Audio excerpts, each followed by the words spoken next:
1176 PLO. In the face of the angel's embrace, Colin Iliad wasn't astonished. He accepted everything with a calm expression, as though he was already prepared. The ritual began. He took a step forward, picked up the silver night potion, and poured it into his mouth. Without a sound, this demon hunter's body swelled up, turning into a grayish-blue giant with bluish-black veins covering him. He stood several meters tall, with black cracks on his forehead. Every inch of this giant contained the indescribable power of mystery and terror.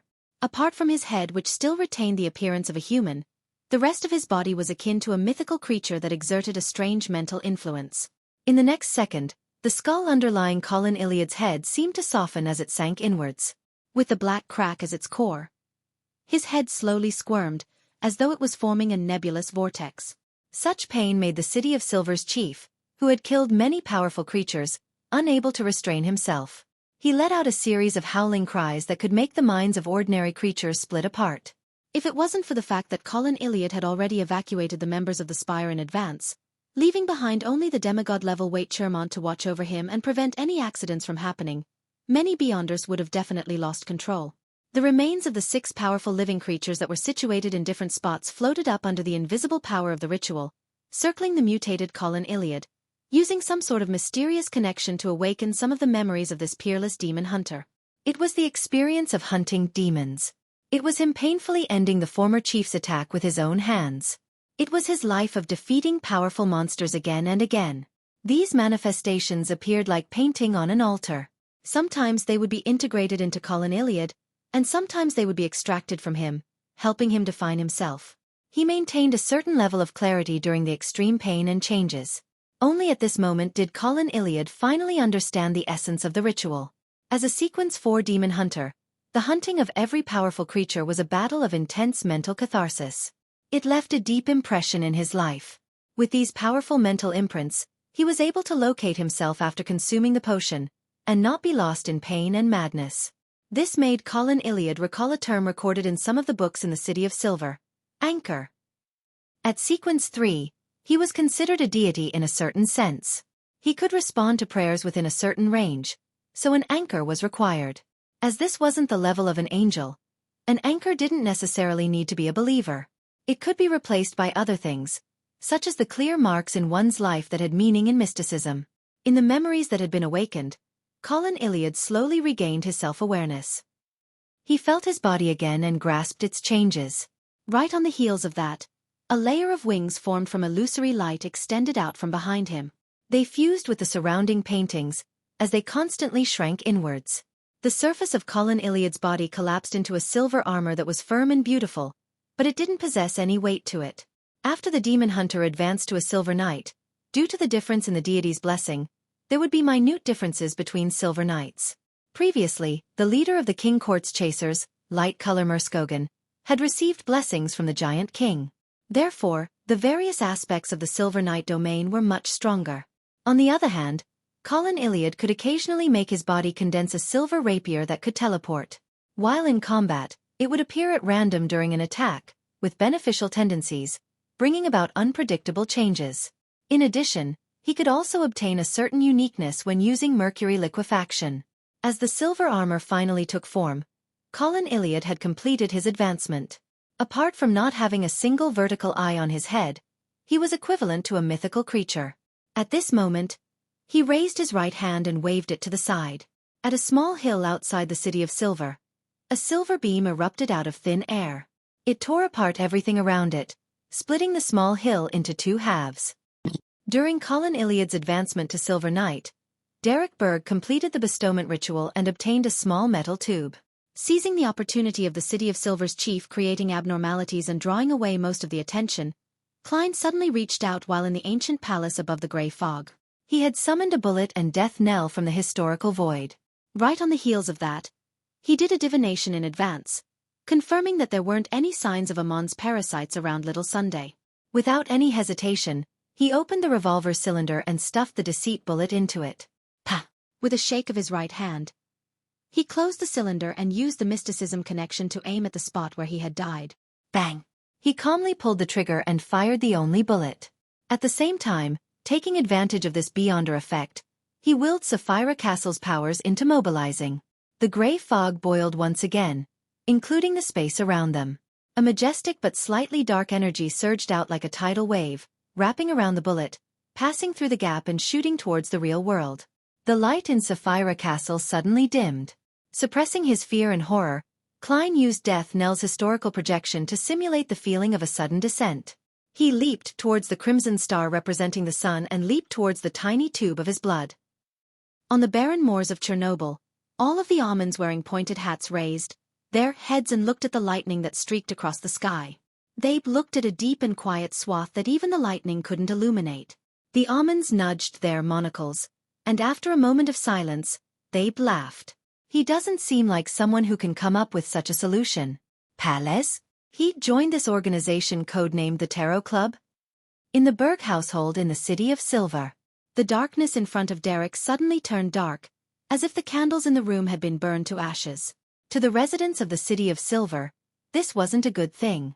Derek's eyes immediately lit up with the light of the sun. At that moment, bits of light burst out from the deep darkness like transparent squirming worms. The metal tube that Derek had received shattered automatically as fresh red blood floated out from it and suspended itself in midair. It didn't spread apart but instead merged with the fragments of light. In just 2 or 3 seconds, these light fragments condensed into one, forming a huge ball of light. The spherical light ball stretched out and changed, quickly forming a figure. The figure had a deep outline and a cold expression. He wore a silk half-top hat and a black coat while holding a black iron-black revolver. It was none other than Gehrman Sparrow. Having successfully deceived the laws of mysticism, Klein used the help of his old blood to complete his resurrection. Without needing any introduction, Derek had already recognized the visitor through his special temperament. After being stunned for a moment, he instinctively revealed an uncontrollable smile. "Mr. World?" Klein raised his head slightly and looked at Little Sun, who seemed to have grown taller. He subconsciously reached out and pressed down on his top hat. He then nodded gently and said, "I will be in the forsaken land of the gods during this period of time. However, I have to leave now. I can't lure Amon into the City of Silva. If there's a chance in the future, I will cooperate with you." Having understood what Mr. World meant, Derek nodded heavily and said, "All right." Just as Klein raised his right hand and was about to snap his fingers to leave with flaming jump, Derek looked at him and suddenly pointed to the storage cabinet in the room. "Mr. World, do you need to bring some food with you? There are mushrooms that can produce milk." Klein controlled himself, not letting the corners of his mouth twitch. He maintained his cold attitude and said, "I don't drink milk." As soon as he finished speaking, he snapped his fingers, causing a scarlet flame to fly out of his pocket, wrapping around him like water. The fire quickly dissipated like falling stars, and Klein's figure disappeared from Derek Berg's room. Outside the City of Silver, in a deformed forest, flames flashed continuously, extending all the way to the moors leading to the north. After he truly left the City of Silver did Klein slow down his footsteps and summon a lantern from the historical void. He had long expected that the revival process would go so smoothly. After all, once he found the correct solution, there was no way that Amon could stop him. In the City of Silver, Amon only had a few avatars at the Sequence 4 or 3 level, so Klein could use his true vision to locate them and eliminate them ahead of time. And if they could form an avatar at the Sequence 2 level, Klein, who had gained initial control of Sapphira Castle, could stir powers at the power of an angel, allowing him to easily fight such an avatar while being above the gray fog, and would stay undefeatable since he couldn't be attacked. He had the confidence to defeat his opponent. If Amon moved his true body to the City of Silver, then Klein could choose to revive at his original spot. Of course, Amon could create an avatar that was almost at Sequence 1 and send him to the City of Silver. However, under the premise of the conservation of Beyonder characteristics, how many avatars could he create? Not more than 2. As for Klein, he could split his remaining blood into multiple portions. He could use the bestowment ritual to send them to Mr. Hanged Man, to Mam Hermit, and to the Star Leonard. There were too many spots where he could revive, so there was no way that Amon could guard all of them. This was an above-board plan based on his own level, Beyonder powers, and the special ability of Sapphira Castle. Before he attempted to revive himself, Klein was already quite certain of the outcome. The only thing he was worried about was that deceit would be detected by Amon ahead of time, allowing him to interfere in a timely manner, causing his respawn location to change. Fortunately, His divination had confirmed that the level of danger wasn't high. This was one of the reasons why he dared to try. Phew, I've really escaped from Amon. As he advanced amidst the dim yellow light, Klein felt the presence of his body, and he heaved a sigh of relief. Of course, he knew very well that he was going to encounter the relentless pursuit of Amon's main body and various avatars. Chapter 1177 Substitute. On the desolate moors filled with deep ravines, Amon stood in different spots. They opened their mouths and chanted in Jotun, the blessed of the spirit world, and Sapphira Castle, the mystery stemming from ancient times, the witness of an extended history, protector of backland magic and drama performers, the great Gehrman Sparrow. These voices were layered as they bored into the void, as though they extended to an infinite distance. 10 seconds later, all of them adjusted their crystal monocles in different manners and chuckled softly. He changed it really quickly. If Gehrman Sparrow was still automatically responding to this honorific name, they could then use this opportunity to determine the other party's location and create an error to appear directly beside their target. In the darkness that was illuminated by lightning from time to time, the hatted and coated Klein proceeded north at a moderate pace while holding a lantern. There's a prayer. Amon is using Gehrman Sparrow's honorific name. This means that a number of almonds aren't too far from me. But the City of Silver doesn't have his parasites. They're in the surrounding patrol teams, or in some unexpected creatures. As he walked, Klein suddenly turned his head and listened carefully for a few seconds. Regarding this matter, he was rather glad that he was cautious enough. He had changed the honorific name that allowed default acknowledgement while above the gray fog. It went from the protector of backland magic and drama performers to protector of all poor children in backland. This came from the lone charity bursary foundation he had set up. Yes, Amon is a cryptologist. It's very likely that he can't interpret this honorific name from all the information regarding Dwayne Dantes. No, I don't even need an automatic response. As Klein looked at the faint yellow light emitted by the lantern, he quickly made a decision. He made every worm of spirit only capable of listening to prayers, without having the ability to autonomously respond unless they had been given permission from the main body.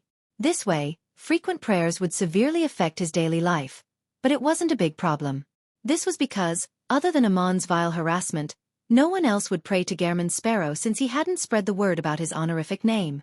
After settling this matter, Klein thought of all of Amon's terrifying aspects. He suddenly had some doubts about what to do next. His original plan was to stay far away from the City of Silver and head to the Noise Ruins in the north to investigate the situation there.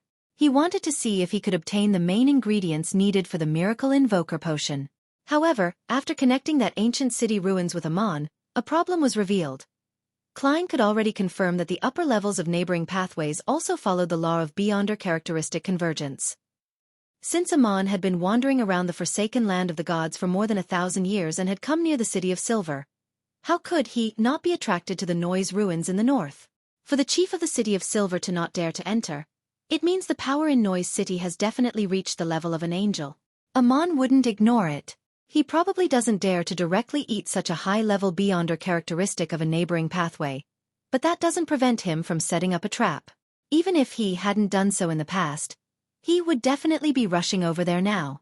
Of course, I can't exclude the possibility that Amon has yet to discover it because, during the City of Silver Chief's first visit, the Noise Ruins weren't as dangerous. Perhaps that power at the angel level came to the Noise Ruins later. He has been constantly migrating his believers to avoid Amon? Amidst his thoughts, Klein felt a little afraid about heading northwest for the ancient city.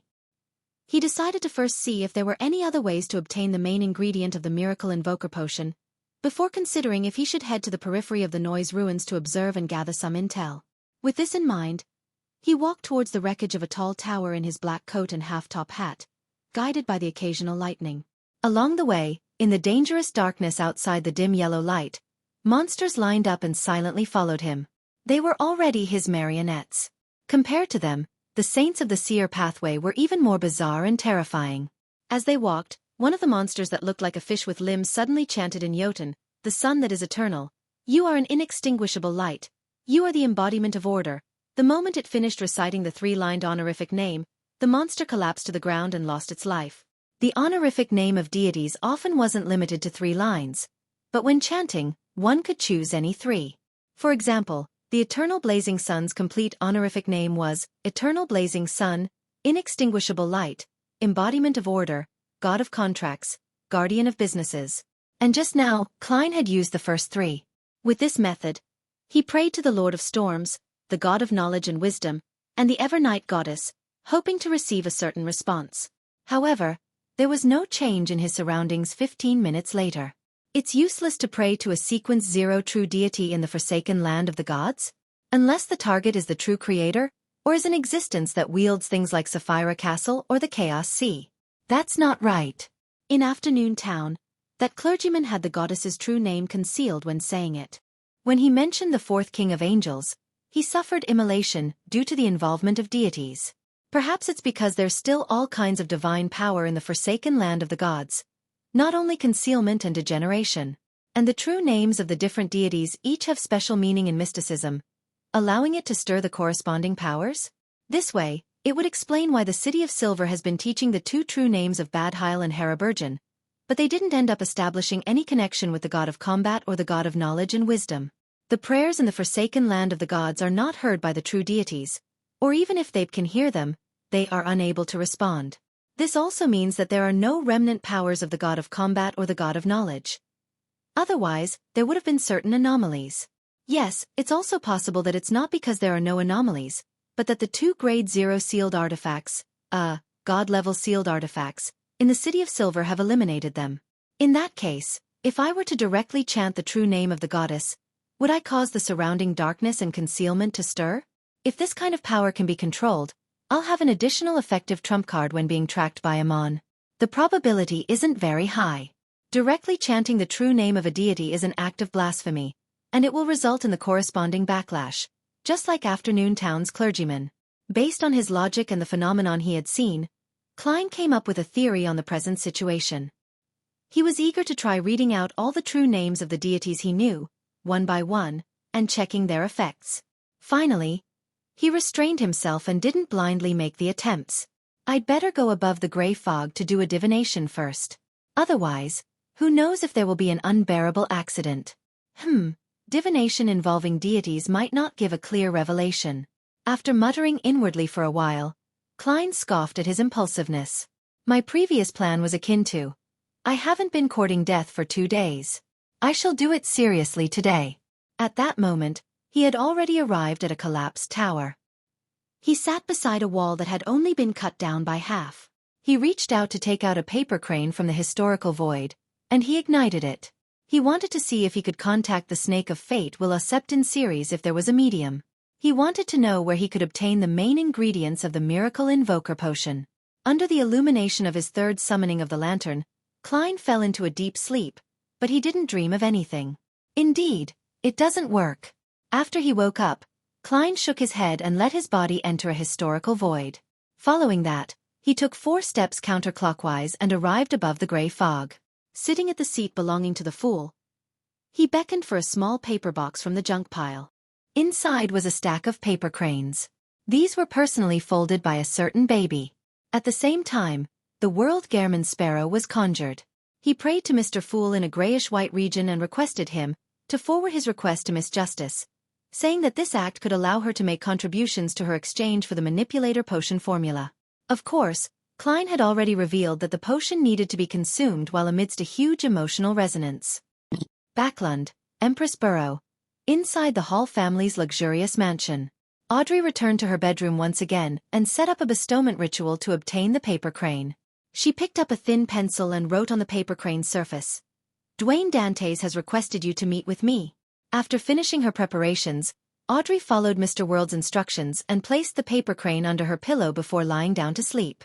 Soon, she saw a pitch-black desolate plain.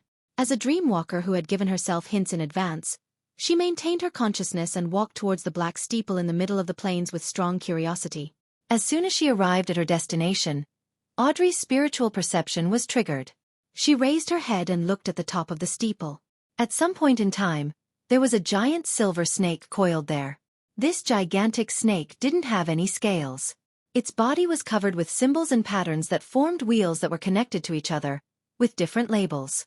At that moment, the gigantic snake was staring at Audrey with its bright red and cold eyes. It said in a low voice, "What does Dwayne Dantes want?"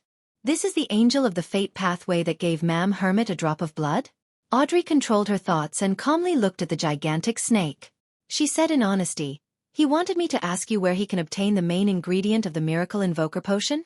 The gigantic silver snake suddenly fell silent for a few seconds before saying, "The number of sequence 2s in different pathways differ in numbers. Under the situation of the quota of Attendant of Mysteries being filled, there can only be a total of 6 miracle invokers. A miracle invoker is the name of a sequence 2 potion. Mr. World is going to become an angel?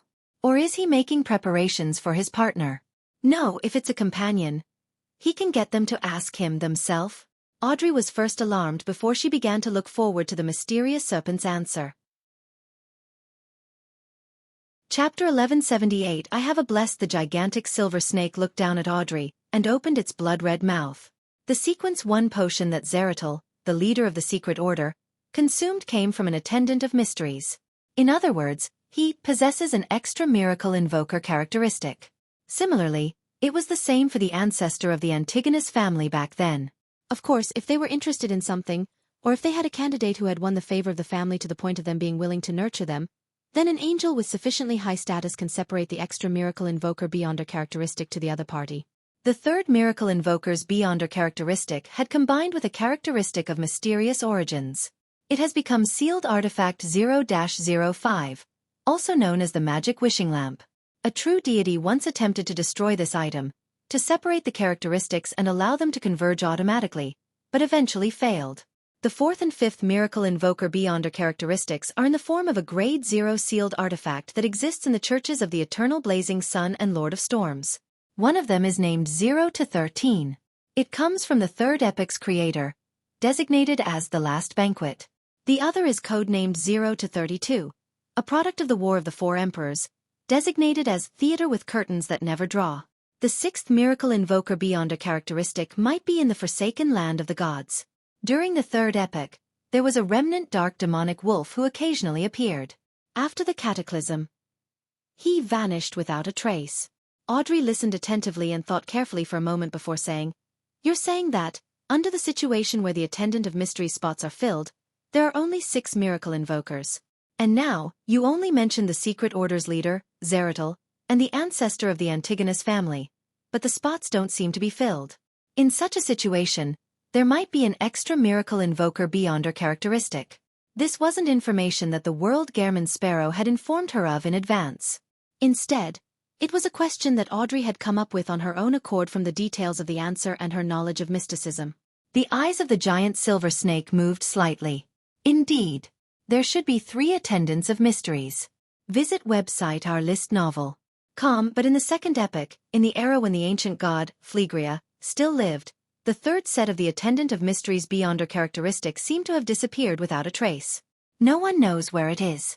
Likewise for the corresponding miracle invoker beyonder characteristic. Perhaps it has already combined together, and has found a sufficiently concealed method to hide itself." Audrey nodded gently and said, "I understand. I'll pass on the information to Mr. Dwayne Dantes. Oh, he even asked me to ask you if there's anything you need his help with?" The giant silver snake slithered up and a third of its body stood up. "No, a small matter. Yes, I have a blessed who is an outstanding gourmet. He has a desire to taste ice cream from the various noble families, so as to determine the most delicious one. This request, Mr. Snake, maybe it's Ma'am Snake, is really nice to her blessed. His tone is as if he can't wait. This is too simple. I can agree to help on Mr. World's behalf and complete it on my own. I'll just treat it as accumulating the sufficient contributions needed to exchange the potion formula." Audrey said thoughtfully, "No problem. But how do I send him the ice cream?" The giant silver snake slowly coiled and said, "Sacrifice it to him. He's already a sequence 3 saint and can accept sacrifices in the same city.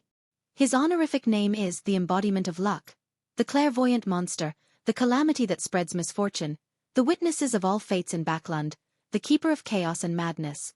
There's a difference between this honorific name and a normal sequence 3's. There's no name at the end." Audrey's eyes darted around slightly, but she didn't say anything further and nodded in agreement. Keeper of chaos and madness. Will's last honorific name is quite interesting. This shouldn't be the honorific name of the Snake of Fate, but something that he used when he was at Sequence 3. Some tweaks were made later on. The monster pathways watches over chaos and madness? Or could it be said that in this world, even for fate, those at the lower sequences are in chaos and madness? Monsters are working hard to resist all of this, making everything seem normal? After Klein heard Miss Justice's answer, he didn't find it odd for Willow Septon to request for ice cream. Instead, he found the honorific name of the Life School of Thought president rather interesting. Heh, having a blessed. That's like saying, I know someone. Did Will learn this from me? No, I have a real blessed, Danitz.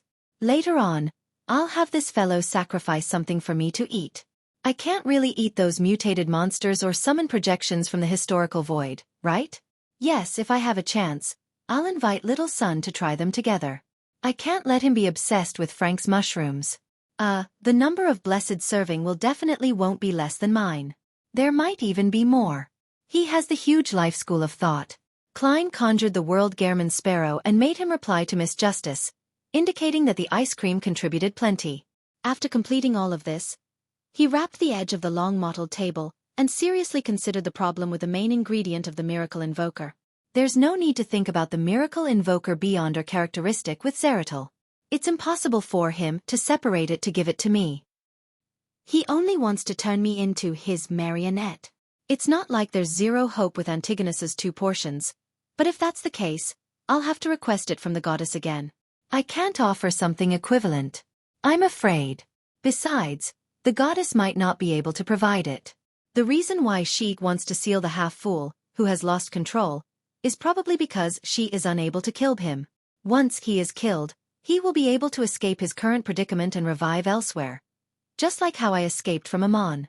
Under such a situation, the goddess has no way of getting Antigonus to separate a miracle invoker beyond her characteristic. Even a true deity can't shatter 0-05, so there's no point targeting it. It's useless even if I have it. This sealed artifact's origins are truly mysterious. There's something very fishy about it.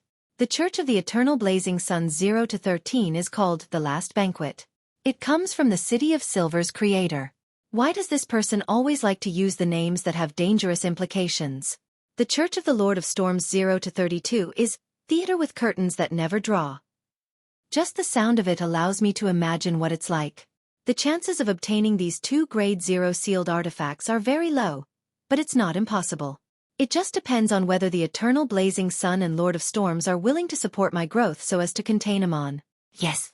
Up to now, they have yet to show any kindness. I can't find a suitable way to interact with the right person. I can't possibly use divination to spy on the Eternal Blazing Sun again and communicate with him through space, right? If that happens, wouldn't it be better if he directly invades Sapphira Castle and takes control of this place? If I were to nurture Mr. Hanged Man and wait till he has the qualifications to come into contact with a grade 0 sealed artifact, I'll most likely have become Amon. The true creator knows a clue to the 3rd characteristic of the Attendant of Mysteries. His divine kingdom and holy residence are in the forsaken land of the gods. These 2 might be related somehow. The 2 sets of miracle invoker characteristics and an Attendant of Mysteries characteristics are highly likely to be in the forsaken land of the gods. I wonder which one is in the Noise Ruins? Yes, the true creator should only know a clue, and not its exact location. Otherwise, he would have obtained that Attendant of Mysteries beyond a characteristic before the War of the 4 Emperors and effectively increased his subordinate strength. In other words, the Attendant of Mysteries beyond a characteristic is something even a true deity can't obtain quickly, and it's necessary to search for it. It might not be so easy for Amon to come across it, allowing him to set up a trap.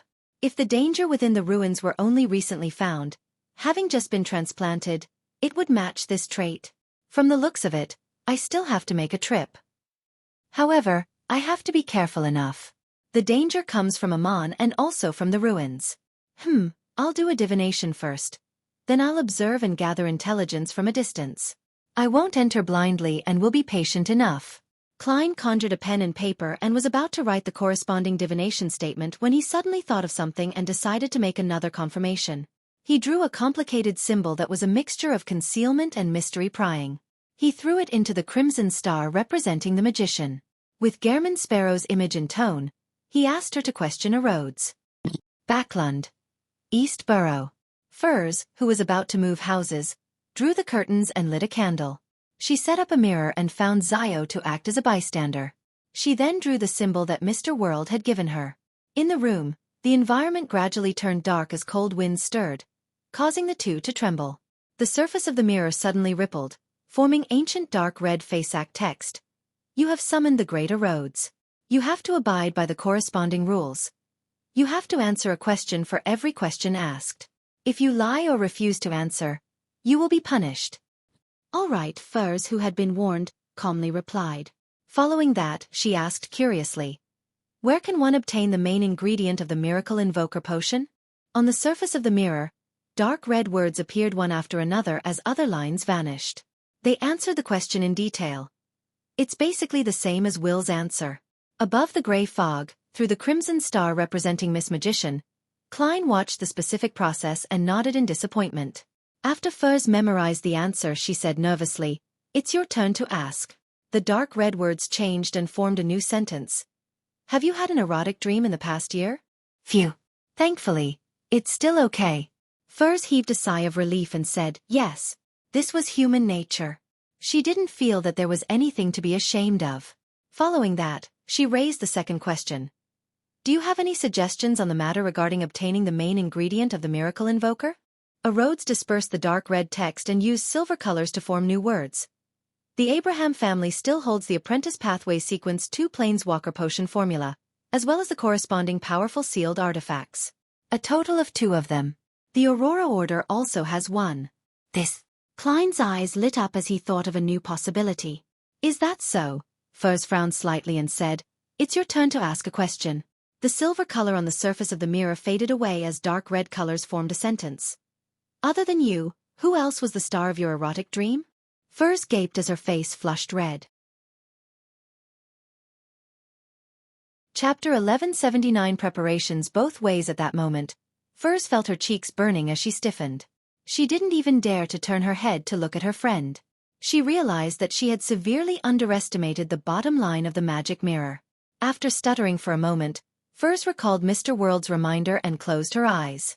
I choose to accept the punishment.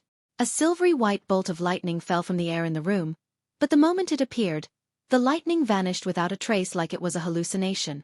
The dark red words on the surface of the mirror were dyed silver as they were quickly replaced with new content. The question and answer game will end here today. Goodbye. Without waiting for Furs to open her eyes and before Zio could react, the rippling light in the mirror instantly calmed down. The gloom and darkness in the room shattered as they were swallowed by the light of the candle. Wasn't there supposed to be a punishment? Furs waited for a few seconds before opening her eyes slightly. She looked at the mirror that had returned to normal and then at Zio, who was watching by the sidelines. Zio pointed at the top of her head and said, there was lightning that smote at you, but it disappeared halfway. Also, the magic mirror had already left. The magic mirror was only joking? That's not right. The warning I received was that the questions would be rather embarrassing, and the punishments would be rather heavy. Could it be that Mr. Fool protected me? Furs rubbed her right cheek as she made a guess. Perhaps. Zio nodded in agreement with her friend. Just as Furs heaved a sigh of relief and rejoiced, she suddenly realized that Zio was looking at her earnestly. What's the matter? Furs's heart skipped a beat. Zio asked thoughtfully, in that erotic dream of yours, who was the main lead? Haha, who would remember such a dream from so long ago? Besides, aren't dreams blurry and unclear? Furs forced a smile. Zio tersely acknowledged. If that's the case, why didn't you answer with that just now? I was nervous. I was too nervous. Furs glanced at the luggage that she had finished packing and said, it's time for us to move. I miss having a fireplace. As she spoke, she walked towards her luggage. It was only at this moment that she realized that, at times, the outcome was similar whether she answered the magic mirror's question or not. Is this the social death that was mentioned by Gehrman Sparrow? I really want to bury my head into the ground. Furs continuously took deep breaths in an attempt to calm her burning face and embarrassed heart. In the ancient palace above the fog, Klein threw the sea god's scepter back into the junk pile and scoffed at Erodes's act. Despite knowing that I was the one who sent someone to summon it, it actually dared to raise such a question. Only when I stopped the punishment did it hurriedly change its attitude and leave in a panic. It sure had fun. However, its answer has given me a new train of thought. I really don't need to restrict myself to the path of a miracle invoker. The second blasphemy slate is most likely from the City of Silver's creator, and is now in the hands of Adam. Although Amon and his brother are mutually staying away from each other's affairs and aren't on especially good terms, they have worked together before. I don't believe that he has never seen that blasphemy slate. If that's the case, he is definitely aware of the miracle invoker's ritual, and can guess that I'll be bringing the City of Silver out of the forsaken land of the gods. When that happens, he wouldn't even need to put much effort into tracking me. He just needs to wait at the giant king's court. Yes, I can't go according to the enemy's expectations, especially since this is a god of deceit and the god of mischief. Countless accidents will happen. If it's because of my participation that the City of Silver's thousands of years of hope ends up being destroyed, then it'll be completely contradictory to my original intentions. The problem with a planeswalker is that I might hear Mr. Door's ravings, and will suffer the scrutiny and corruption from the cosmos that's worse than sequence 2 angels from other pathways. Of course, this isn't completely unacceptable. Also, will I need to pay back the 2 resurrection chances that Sapphira Castle gave me? That's still fine since I'll definitely transfer back to being an attendant of mysteries at sequence 1, because Mr. Door has already blocked off the advancement path of the apprentice pathway. He is at least in control of the uniqueness and 2 sets of sequence 1 beyonder characteristics, perhaps even all 3. It's not necessary for me to switch to Planeswalker, but I have to make the necessary preparations. When my options increase, even if Amon tries to stop me, the difficulty of burying a trap in advance will increase significantly. Only then can I become an angel while under the pressure of a king of angels. Yes, I'll stay on the fence for now. I'll prepare for the Miracle Invoker advancement while preparing for the Planeswalker advancement. I'll determine which pathway to take based on the actual situation when the time comes. Having come to a decision, Klein felt refreshed. His mind was abnormally active, and he quickly came up with a preliminary plan. I'm not in a hurry to ask Miss Magician's teacher about the Planeswalker potion formula and the corresponding Grade 0 sealed artifact. This will scare the Abraham family, making them suspect that Miss Magician worships some evil god and has joined some terrible organization. With their current situation, there's a high chance that they won't reply. They will change their identities, move, and sever all ties. Yes, the head of the Saint of Secrets, Botes, will make a fine gift. Regardless of whether the Abraham family gives the Worm of Cosmos, this matter will have to be placed on the agenda. I hope Miss Justice can digest the Dreamwalker potion as soon as possible. I hope that Ma'am Hermit will be prepared. I also hope that the 2 ladies, Miss Magician and Miss Judgment, will be able to improve before the operation. Right, according to what Miss Magician said, Saint of Secrets Botes is a defector of the Abraham family, and the Aurora Order holds a Grade 0 sealed artifact of the Apprentice Pathway. That's interesting. Perhaps I don't need to contact the Abraham family. I might be able to get what I want from the Saint of Secrets. I have to remind Ma'am Hermit that Botes might be carrying a Grade 0 sealed artifact, so confirmation has to be made before the operation. If that Grade 0 sealed artifact isn't in the hands of the Saint of Secrets, then I'll probably have to face the Angel of Fate Ouroboros to get it. No, Grade 0 sealed artifacts are terrifying to begin with. It's one of the sources of danger. Phew, I'll first wait for Miss Magician's teacher to reply, and see if the Abraham family is averse to any mention of the Worm of Cosmos. As he thought of this, Klein suddenly felt a hint of self-deprecation. He felt that he and the Aurora Order appeared to be destined enemies. They often had all kinds of interactions. When the operation begins, the Aurora Order will definitely shout in their hearts, "Why is it you again? Why is it us again?" After letting out a breath, he gathered his thoughts and conjured the World Gehrman Sparrow. He replied to Miss Magician who had reported the answer. Following that, the world prayed once again, requesting Mr. Fool to forward his request to Danitz. On a certain island in the Fog Sea, Danitz, who was waiting for the Golden Dream, turned his head to look at Anderson and chuckled. "I'm going to summon Gehrman Sparrow's messenger." Anderson pricked up his brows and scoffed. "You're qualified to consume the Conspirer potion. You were the one who made it too obvious. Even I could sense that you were afraid of that messenger." Danitz felt even more pleased with himself as he said humbly. Anderson suddenly guffawed. "Why do you not suspect that I'm pretending to be afraid? I'm just trying to find a reasonable excuse to avoid hearing things I shouldn't be hearing." Dogs hit. "Do you think I'll believe the lies you came up with in a hurry?" Danitz was almost convinced. Anderson spread his hands and walked to the door. You've gathered all the materials of the Conspirer potion. Remember to remind Gehrman to not forget my iron-blooded knight potion formula. Danitz waved his hand impatiently, indicating that he hadn't forgotten. After Anderson walked out of the room and closed the door, Danitz immediately set up a ritual and summoned the messenger holding 4 blonde, red-eyed heads.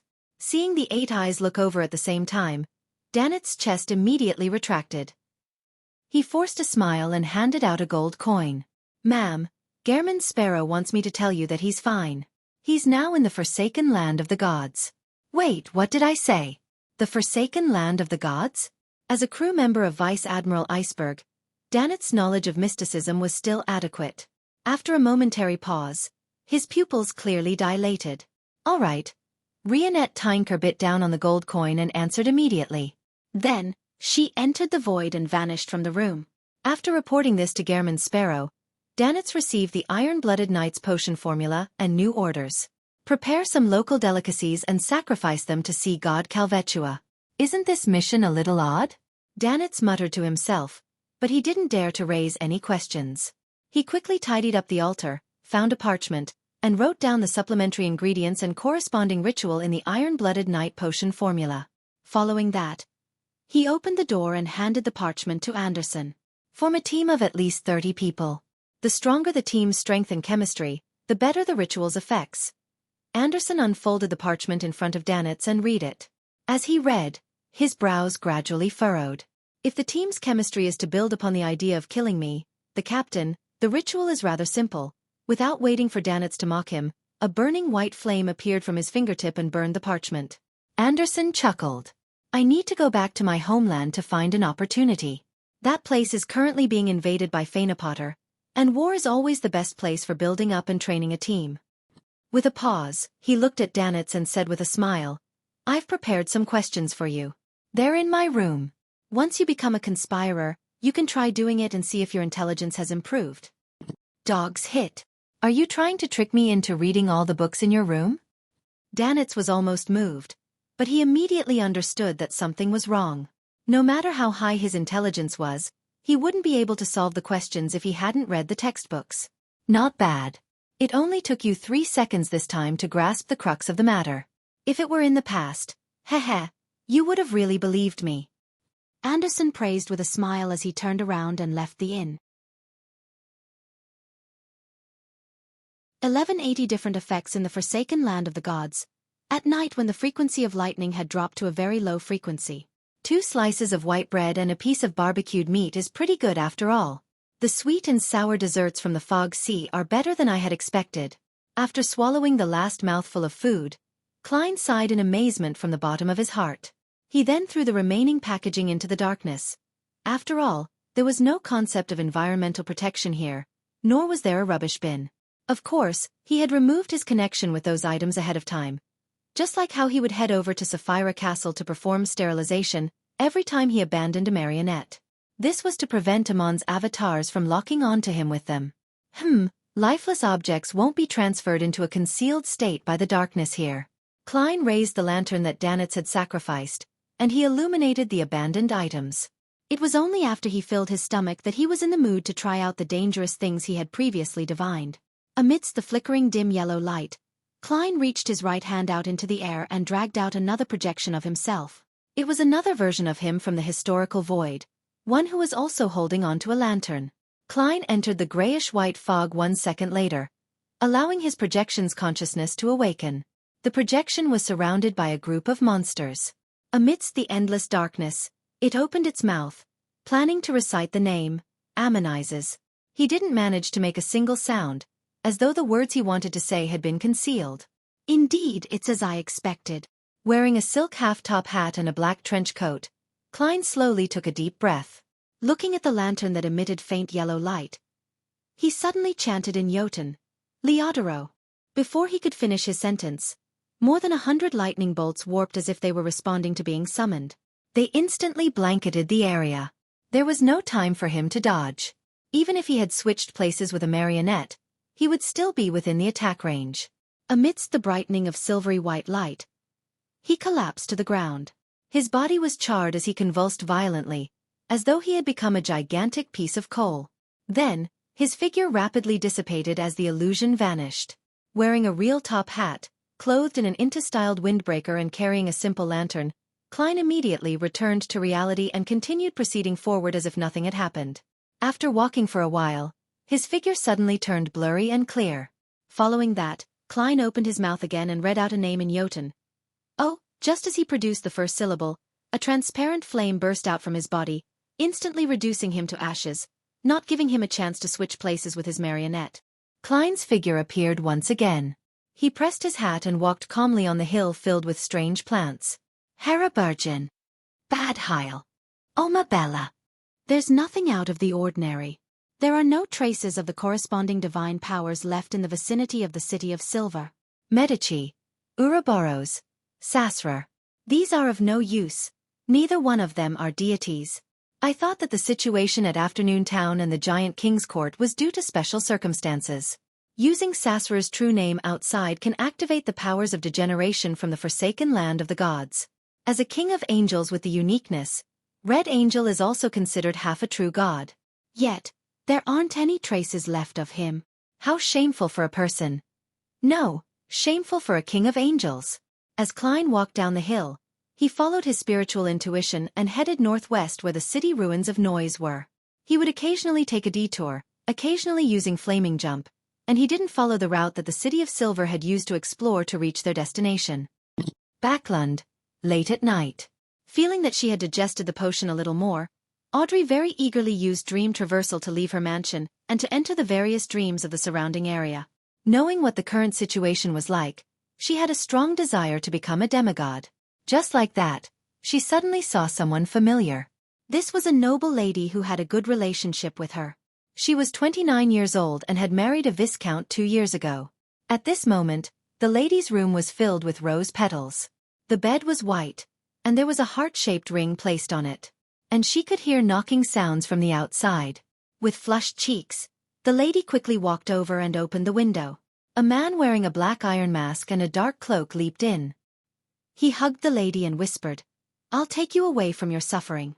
Then, the two of them started to wrap their bodies around one another as they rolled into bed. As a dreamwalker who was working hard to digest the potion, Audrey had long seen similar scenes. She had experienced the phase of feeling embarrassed, and she sighed at how everyone's dreams were full of imagination. At that moment, she didn't lose her composure at all. She maintained the etiquette of a spectator, as though she was witnessing an overly intense play. After a brief examination, she discovered a problem. The man wearing the black iron mask wasn't the wife's spouse, but more like a particular playboy in the aristocratic circles. Is this a reflection of what's hidden in her heart? Audrey muttered to herself in an academic manner while analyzing the dream. Following that, she traversed into the dream beside her out of curiosity. This dream corresponded to the noble wife's husband, the Viscount. In the dream, this Viscount was busy attending a discussion at the House of Lords. Later, he was chased by an earl with a revolver. The latter claimed that he had tricked his daughter. After escaping to a safe zone, the Viscount found his female secretary to vent his fear. Audrey couldn't help but leave the dream, wanting to see the state the Viscount and his wife were in. In the bedroom under the illumination of the crimson moonlight, the Viscount was hugging his wife on the huge white bed. His wife was hugging him and sleeping in a very intimate manner. Yes, I have to realize that everyone has a dark side to them. It's just a dream that they've had. If conviction for a mere instantaneous thought was carried out, then everyone would descend into hell, and no one will be spared, including myself. I can control my dark side, preventing it from ever being realized in the real world. To most people, that's already considered excellent. Audrey increasingly felt that acting as a dreamwalker was a way to question and hone one's mind and body. She entered the dreamscape again and traversed to another area. Not long after, she arrived at a warm room. There was a dining table placed over a thick carpet. At the seat of honor was a white-haired old lady. To her sides were a middle-aged couple and 3 children who were not of age. They were all enjoying the delicious food, chatting and laughing. It was dark outside the room. The strong winds made the glass groan and thump as they seemed to brew a horrifying sensation before the disaster struck. What is the owner of this dream bothered about? Audrey retreated from the dream and tried to find an answer from the real world to verify her hypothesis. She then saw a small bed and the white-haired old lady. There were photo frames on the bedside table of the old lady. They were either wrapped in black cloth or white flowers, consisting of a middle-aged couple and 3 underage children. Audrey silently turned her head to look out the window, only to see that there were ruins nearby, ones left behind by an explosion. The young noble lady pursed her lips and suddenly returned to the old lady's dreams. She didn't stop the disaster that might happen.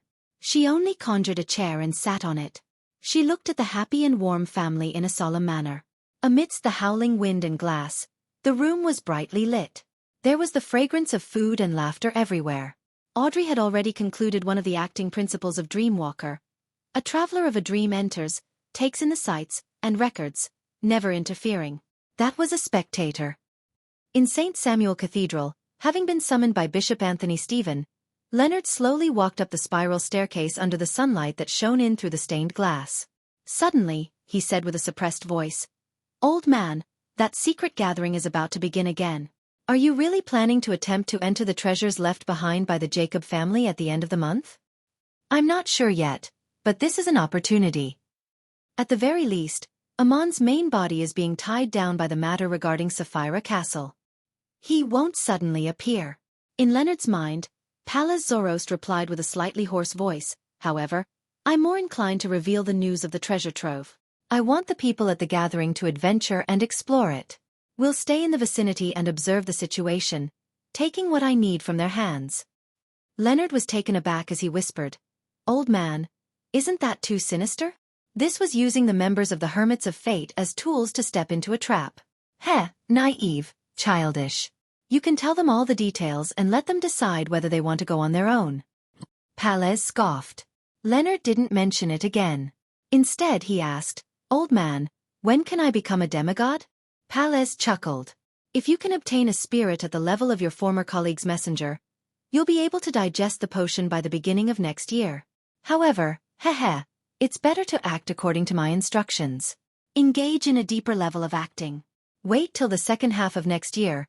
You'll have the qualifications to try for Sequence 4. Of course, I'm not sure if the Church of Evernight will give you the potion and hold a ritual for you. That high-ranking deacon named Casimir Crestet had to wait several years before he truly became a demigod when war truly broke out, didn't he?"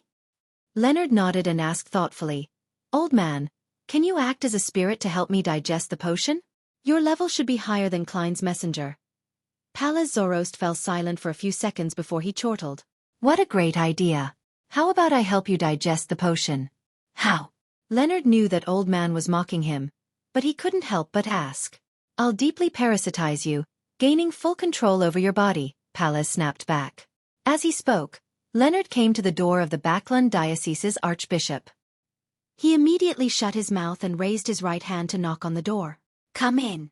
Anthony Stephen glanced at Leonard, who had opened the door. "You can release that vampire behind Cheney's gate." Chapter 1181 Noise Ancient City. Upon hearing the bishop's instructions, Leonard was first taken aback before he inwardly sighed. Mr. Fool's prophecy was really accurate. No, it's not a prophecy. He was already aware of everything. Leonard quickly reined in his thoughts and followed the procedures to get Bishop St. Anthony to give him an official document. Then, he returned underground and brought 2 members into Cheney's gate. After waiting for the keepers to check the documents, he came to Emlyn White's room, which was illuminated with shining silver candles that were covered with engraved patterns. He opened the heavy stone door with a brass key. Ghostly blue light entered the cell, stabbing Emlyn White's eyes to the point of him instinctively closing his eyes. His face was much paler than before, and his body was much thinner. He exuded a feeling that a gust of wind would lift him up at any moment. Thinking of Mr. Fool's answer, Emlyn suddenly felt confident in his current situation. Without opening his eyes, he slowly stood up and chuckled. "I knew you would take the initiative to send me out. Would you be disappointed if I said that it was just a routine investigation?" Leonard lampooned inwardly and replied without any expression, "I'll give you 30 seconds. If you don't leave Cheney's gate within this period, I'll take it as you voluntarily choosing to stay behind." As a slightly more senior Nighthawk and a captain of a Red Gloves team for several months, Leonard had rich experience in dealing with prisoners. Emlyn's expression froze. He opened his mouth, wanting to say something, but he ultimately maintained his silence. He walked past Leonard and his two teammates and walked out of Xueqi's gate. Outside, he suddenly shuddered, as if he wanted to purge the chill in his body. Once you return, getting some sunlight would fix you up. Oh, the sun is a rare commodity in Backland's winter, and you vampires don't enjoy sunbathing. Aren't you an apothecary? You can concoct some medicine from the sun domain yourself. Seeing this, Leonard casually reminded him. Emlyn's condition wasn't the best. On the one hand, he hadn't drunk any spirituality containing human blood for days. He could only rely on the blood of animals as a substitute. On the other hand, it was because he had stayed behind Xueqi's gate for too long. The power of Evernight that supported the seal had eaten into him a little, making him require the effects of medicine from the sun domain to remove the residual effects. As a potions professor, Emlyn was aware of his physical and mental condition. He didn't retort or nod. He only emphasized the word sanguine before asking, "Where's Father Yutravsky?" Visit website our list novel. He still needs to stay a little while longer. I hope this bloody war will end soon. Don't worry, we'll let him come out twice a week to get some sunlight. As for which days they'll be, it'll depend on the weather in Backland. Leonard gave a simple response before sending Emlyn White to the ground and onto the streets. Emlyn hesitated for a moment before asking again, "Where's the nearest hospital?" "What do you want to do?" Leonard asked in a professional manner. "Get a blood transfusion." Emlyn raised his chin slightly, trying his best not to change his expression. Blood transfusion. More like drinking blood. Leonard didn't call him out. He pointed in one direction and gave him the address. After watching the sanguine Viscount leave, he returned underground and began to discuss a recent case with his team members. After several days of traveling, Klein finally arrived near the Noise City ruins in the north. This was equally a desolate plain. The dried riverbed left traces of itself on the ground. Looking at the dark, shadowy city that was filled with a thin fog, he was in no hurry to get close. Instead, he found a hidden spot and muttered the honorific name of Mr. Fool. Following that, he took 4 steps counterclockwise and recited the incantation before entering the world above the gray fog. To return to Sapphira Castle with just a thought, he needed the prayers of the Tarot Club members to stack together, forming a strong and firm anchor. That way, it would provide the Fool with a sufficient summoning power. With the help of the prayer light, Klein used his true vision to check the situation of the Noise ruins from afar. He discovered that the thin fog was slowly dissipating, but it couldn't completely dissipate. On the surface of the city, there wasn't a single spirit body thread. The people who were dressed in linen robes or animal hides were lying in different spots on the streets. They weren't as lively and busy as the time the City of Silver's expedition team visited. After the angel or sealed artifact that occupied this city discovered that their whereabouts were exposed, they chose to migrate? As Klein made a guess based on the situation in front of him, he retracted his gaze and looked at the grayish-white fog that held up Sapphira Castle. He was trying to prevent the miracle invoker, or attendant of mysteries, or the corresponding sealed artifact from hiding in the historical void and ambushing the beyonders of the ancient Noise City. He didn't wish to directly encounter a cluster of translucent maggots that twisted into a huge vortex when he leaped into the fog of history, nor did he wish to be pursued by those terrifying tentacles. The ambush that Zeratul had laid for him still left Klein feeling a lingering sense of fear. From time to time, he would have nightmares, hoping to seek Miss Justice for another round of treatment for psychological trauma. This stimulus was worse than seeing his marionette, Anuni, wear a monocle in front of him while his body remained completely immobile. This was because he had implicated the Hounds of Fulgrim. After confirming that the historical void was safe, Klein returned to the real world. He stretched out his hand, grabbed, and pulled out his former self. This former self was also wearing a silk half-top hat, a black trench coat, and holding a simple glass lantern. In the next second, he jumped into the grayish-white fog and followed the illuminated spots in the historical void, running all the way to a period before the first epoch, in that city of a long-dead civilization. To him, this was a very ingenious safe house. This was because, aside from him, no scholar of yore could trace back to this lost piece of history. Of course, to him, coming all the way here had required him to expend a lot of his spirituality. He could only stay there for another 15 minutes at most, and that was only if he didn't make any burdening attempts at summoning historical void projections. After hiding his true body, Klein's projection in the real world moved forward, quickly arriving outside the Noise ruins. He didn't blindly approach or enter. After circling to a small mound opposite the dried riverbed, He raised his right hand and summoned his original marionette, the cold Earl of the fallen Conas Kilgore with dark blue eyes. Conas's body squirmed and instantly transformed into Gehrman Sparrow. Then, he reached out and took out a lantern from the historical void. The historical projection who summoned a historical projection had disordered the distance under the dim yellow light of the lantern. In a few steps, he arrived outside Noise City, alone. With a lantern in hand, he passed through the rotting buildings and passed through the thin fog before entering the ruins. Compared to using his true vision above the gray fog, actual contact made him discover more details. The humans and monsters lying in different spots had signs of decay, as though they had been abandoned for some time. Some of them sat on chairs under the eaves of the house, others slumped beside stoves. Some held moldy bread while others held hands. There were some leaning against the walls and sitting on the ground, their lips pressed against a bone flute. This allowed Klein to imagine the situation in the city back when they were living. Some of them were slacking off and resting. Some were baking food, and others were shopping along the streets. Others were focused on music as some came and went, laughing non-stop. There were also others fighting monsters in an arena. This was such a lively and bustling scene, but in reality, everyone had already died and were no longer in possession of their souls. They were only repeating predetermined actions. And one day, this strange scene froze with time, and everyone collapsed without any warning. A city formed by marionettes, the most realistic theater. Back then, the foggy town was in a similar situation. Although I'm also a seer, I still have to say that, in terms of horror, terror and bizarreness, our pathway is definitely ranked amongst the top 3. Could it be that I'll be acting in the same manner in the future? Attendant of mysteries? With a lantern in hand, Klein walked through the streets that were littered with corpses. He followed his spiritual intuition and headed for the ancient Noise City's center. The situation here made him believe that the person who had once ruled the Noise ruins definitely had enough intelligence. After the City of Silver's expedition team broke the peace and serenity here, the entity didn't choose to kill or destroy any clues. Instead, this place was abandoned without hesitation before the entity migrated elsewhere. The reason why the City of Silver wasn't silenced probably had to do with an Amon parasite following behind. Yes, it could also be because of the true creator. As he casually let his thoughts wander, Klein quickly arrived at a relatively intact cathedral. Inside the cathedral stood a statue of a demonic wolf with 8 legs. It was covered with short and dark hair. There was a tuft of grayish-white fur at the top of the statue head. Its pitch-black pupils covered at least 3/4 of its eyes. It's not Phlegria, the dark demonic wolf that occasionally appeared in the third epoch, the god of wishes?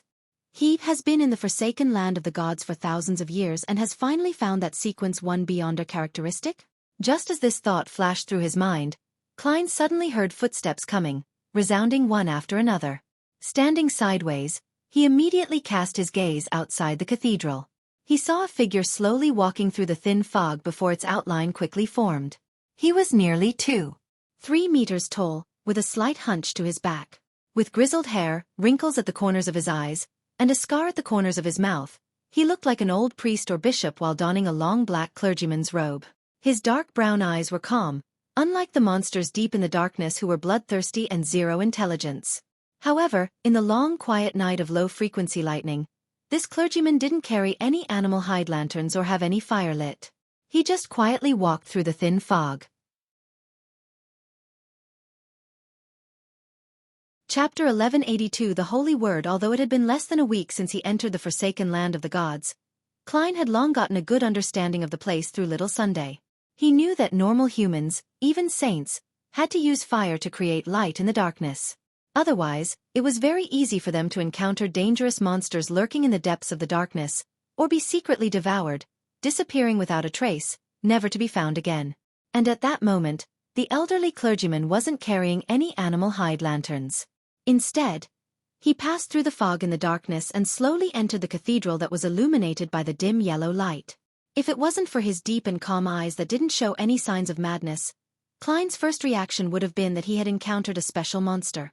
Of course, having a normal person's state of mind and being immersed in darkness were contradictory traits. Any living creature with any semblance of normal intelligence could easily come up with a conclusion that this person might be even more terrifying than special monsters. Klein had only met one person who could pass through the darkness without being affected by it while having sufficient intelligence. Blasphemer Amon. Sensing that the faint yellow light was reflected on his face, the tall black-robed clergyman with a slight hunch to his back stopped in his tracks. Looking at the demonic wolf statue, he hoarsely asked, "Where did the owner of this city go?" Klein was the kind of person who would try his best to resolve a problem peacefully if a fight with a stranger could be avoided. As he raised his guard, he calmly replied, "I don't know where either. I just entered the city. Who knows where the owner went?" Just as he said that, the entire cathedral dimmed. A thin fog surged in like a tidal wave from the outside, drowning the interior. The lantern in Klein's hand failed miserably at illuminating the windows and the situation at the door. It was dark outside, and nothing could be seen. In the blink of an eye, the cathedral that worshipped the demonic wolf statue seemed to be isolated from Noise City. It was unknown where it was located. Klein's pupils dilated slightly as he looked at the clergyman with wrinkles and white hair. He asked in a deep voice, "Who are you?" The hunched clergyman replied in a condescending manner, "I'm an attendant by the Lord's side. I'm the angel of the Holy Word, Steph. I walk this land of the past that the Lord had passed on, doing so on his behalf in search of the blasphemer, hidden in the darkness." As he spoke, the elder's figure expanded to a height of 4 meters tall. Behind him, black illusory feathers appeared. Their shadows intersected and formed 4 pairs of gloomy but holy wings. Angel of the Holy Word, Steph, an attendant by the Lord's side, land of the past.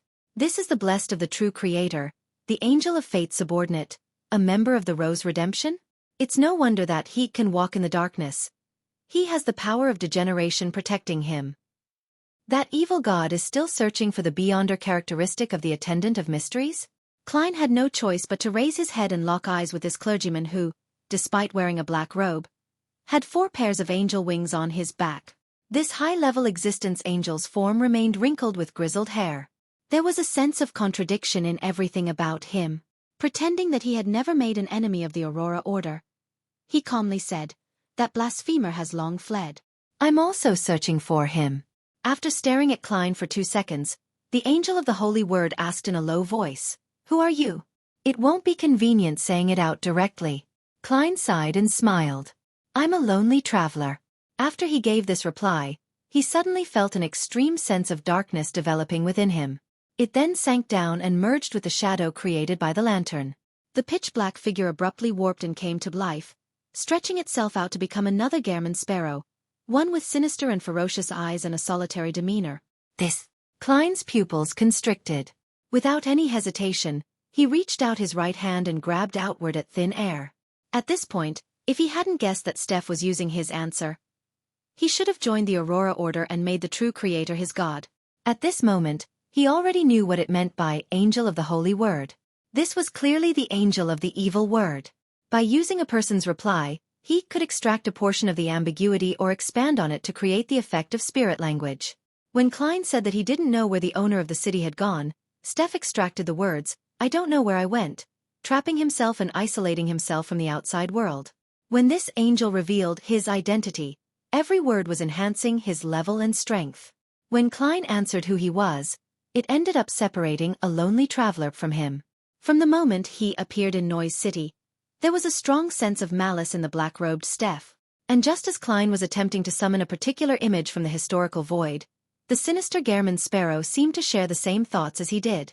He too grabbed at the same projection, canceling each other out. Seeing that his powers as a scholar of yore had been restrained, Klein's eyes narrowed. Without any hesitation, he opened his mouth and said a word in Jotun. But in the next second, the word was stolen. Standing at about 4 meters tall, the stooped angel of the Holy Word Steph had at some point in time grown a head covered in blood on his left shoulder. It looked very similar to him, but was much younger, a person who was approximately in the 40s. Around the head were 2 skinless arms that had mangled flesh. They had grazed different souls and had used beyonder powers that could steal thoughts. At the same time, another bloody head grew on Steph's right shoulder, one that looked to be in his 20s. Amongst the 3 heads, one grazed souls and stole Klein's thoughts, while the other was staring coldly at the target, deepening the self-awareness of the lonely traveler. The last one opened his mouth and said, "You lie. You are the person who destroyed the Son of God's descent ritual and interfered with the Lord's descent twice. You are one of the targets I'm looking for." The corners of Klein's mouth twitched as he calmly said a word in Jotun. Leodoro. This was the true name of the Lord of Storms. The reason why this thought wasn't stolen was because he had lined up his subsequent actions. The lineup was filled with the same content. It didn't matter if the first thought was stolen, as it didn't affect the subsequent thoughts. This was a precious experience he had gained from fighting Amon. Of course, if he were to meet Amon again, he suspected that such a method might not work. Once the god of mischief was prepared, he would definitely come up with something new. As soon as he finished speaking, the eyes of the angel of the holy word angel, Steph, lit up with bolts of silver lightning. They covered the entirety of Noise City, and they tore through the darkness that enveloped the cathedral. They tore apart all the corruption, concealment, darkness, vileness, and evil. Inside, Klein and the sinister Gehrman Sparrow were situated at the eye of the lightning storm. Without even a grunt, they dissipated.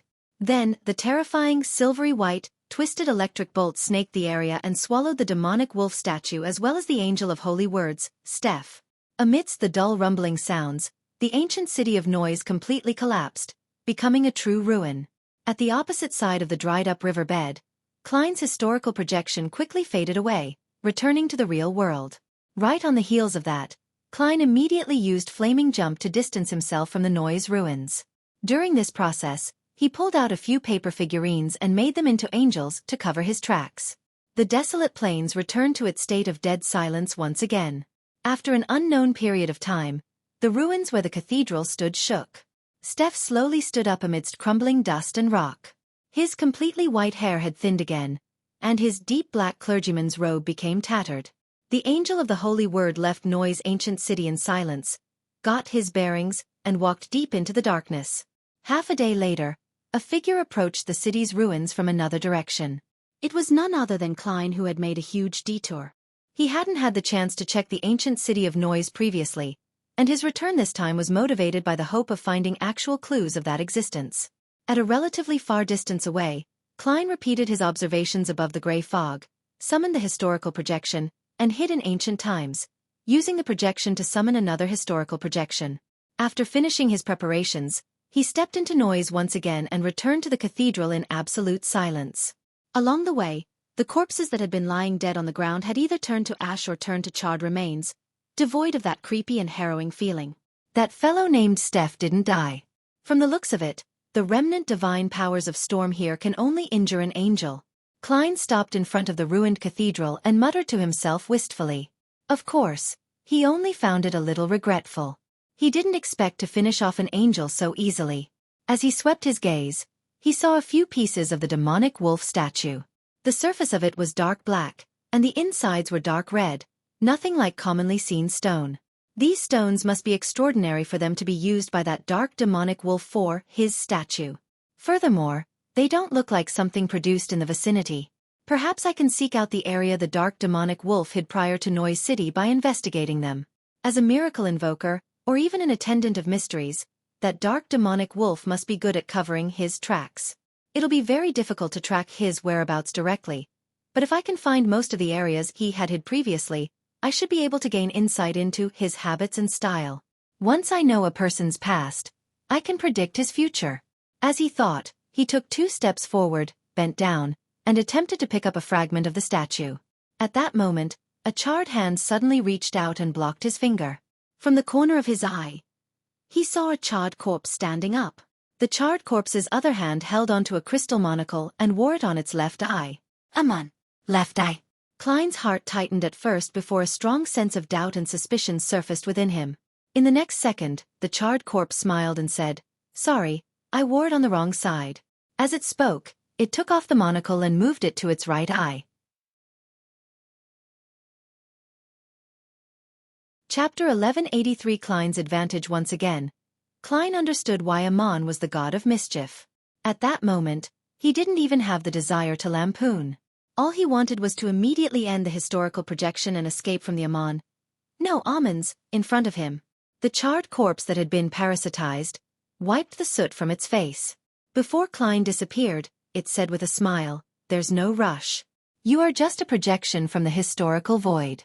I can't really parasitize you, and you should know very well that I'm not alone. It's difficult for you to launch an effective counterattack." With a simple lantern in hand, Klein thought silently. He picked up a piece of the black sculpture fragment that had red insides, and he cautiously asked, "What exactly do you want to say?" At that moment, Amon had already changed back into his appearance. The only problem was that his skin remained darker. He adjusted his crystal monocle and chuckled. "You know that I'm aware that you're searching for that dark demonic wolf in an attempt to obtain the Miracle Invoker's Beyonder characteristic from him. I happen to be very interested as well. Why don't we play another game and see who can get to it first?" "What's the point of that?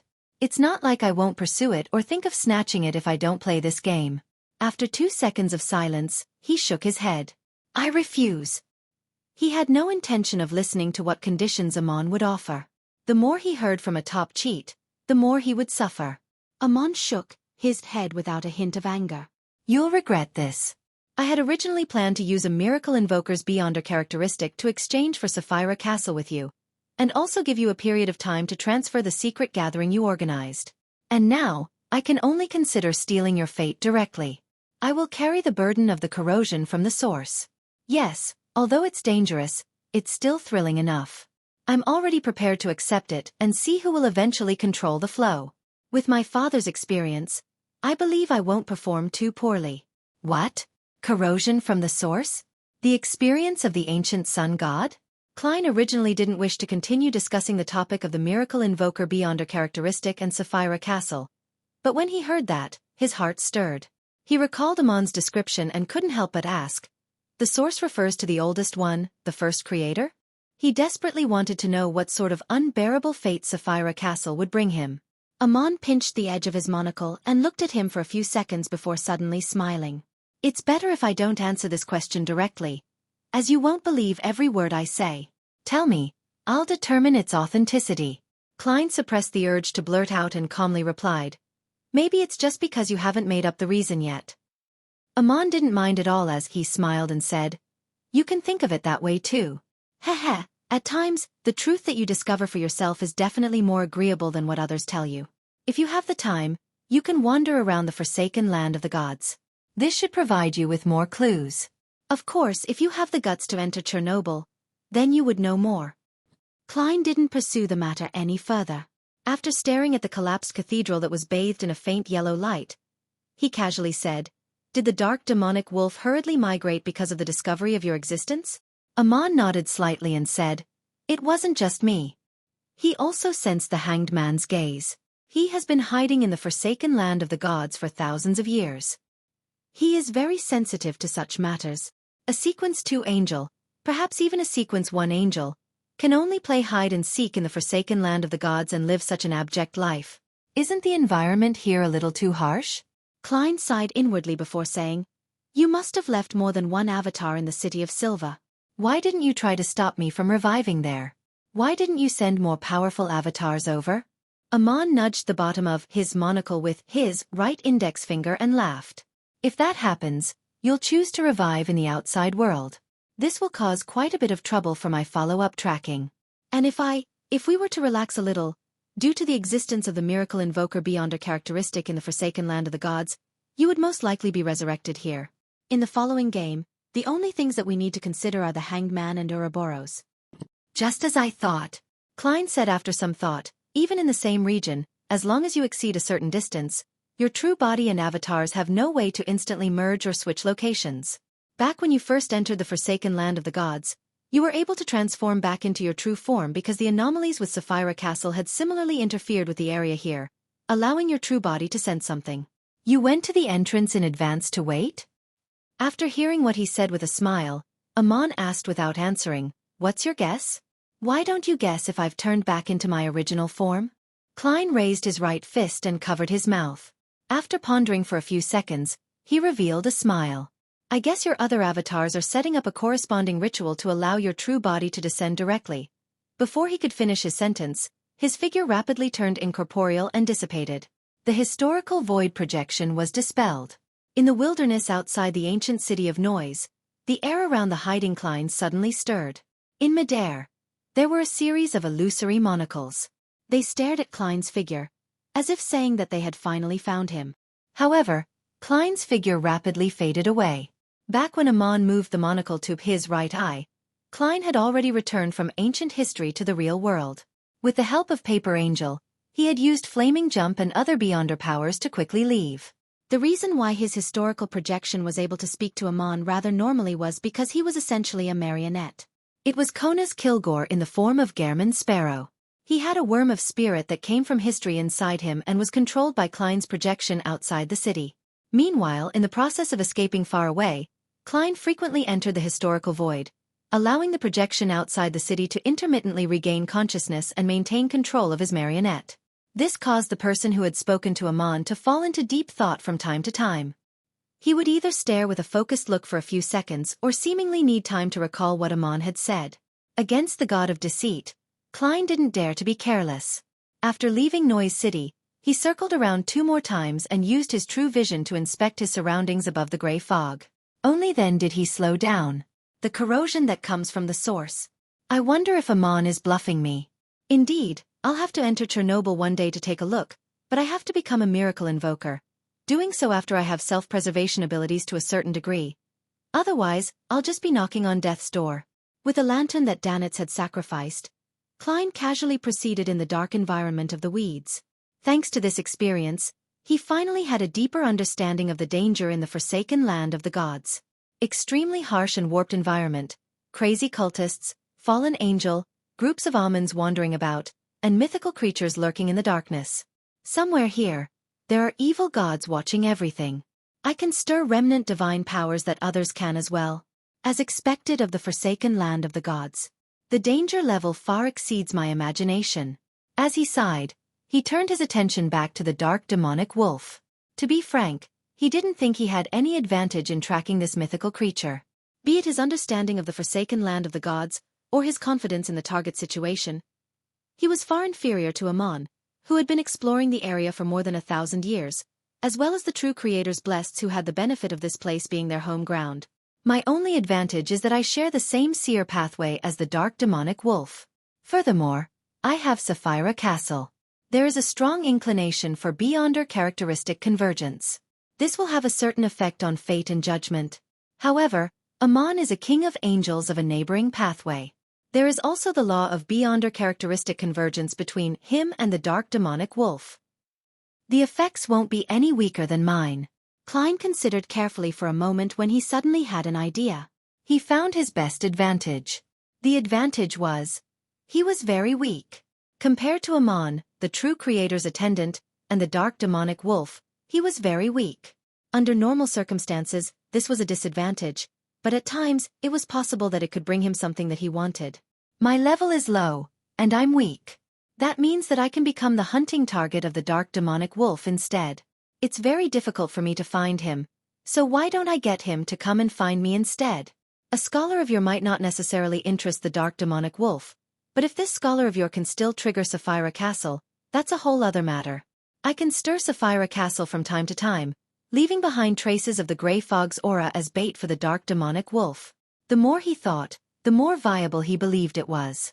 Of course, this was definitely very dangerous.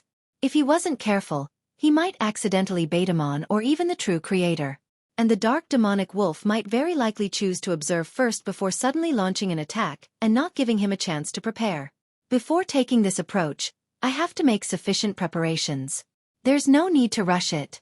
Taking a deep breath, Klein reached out his hand and pulled out the black demonic wolf sculpture's fragment that was red on the inside.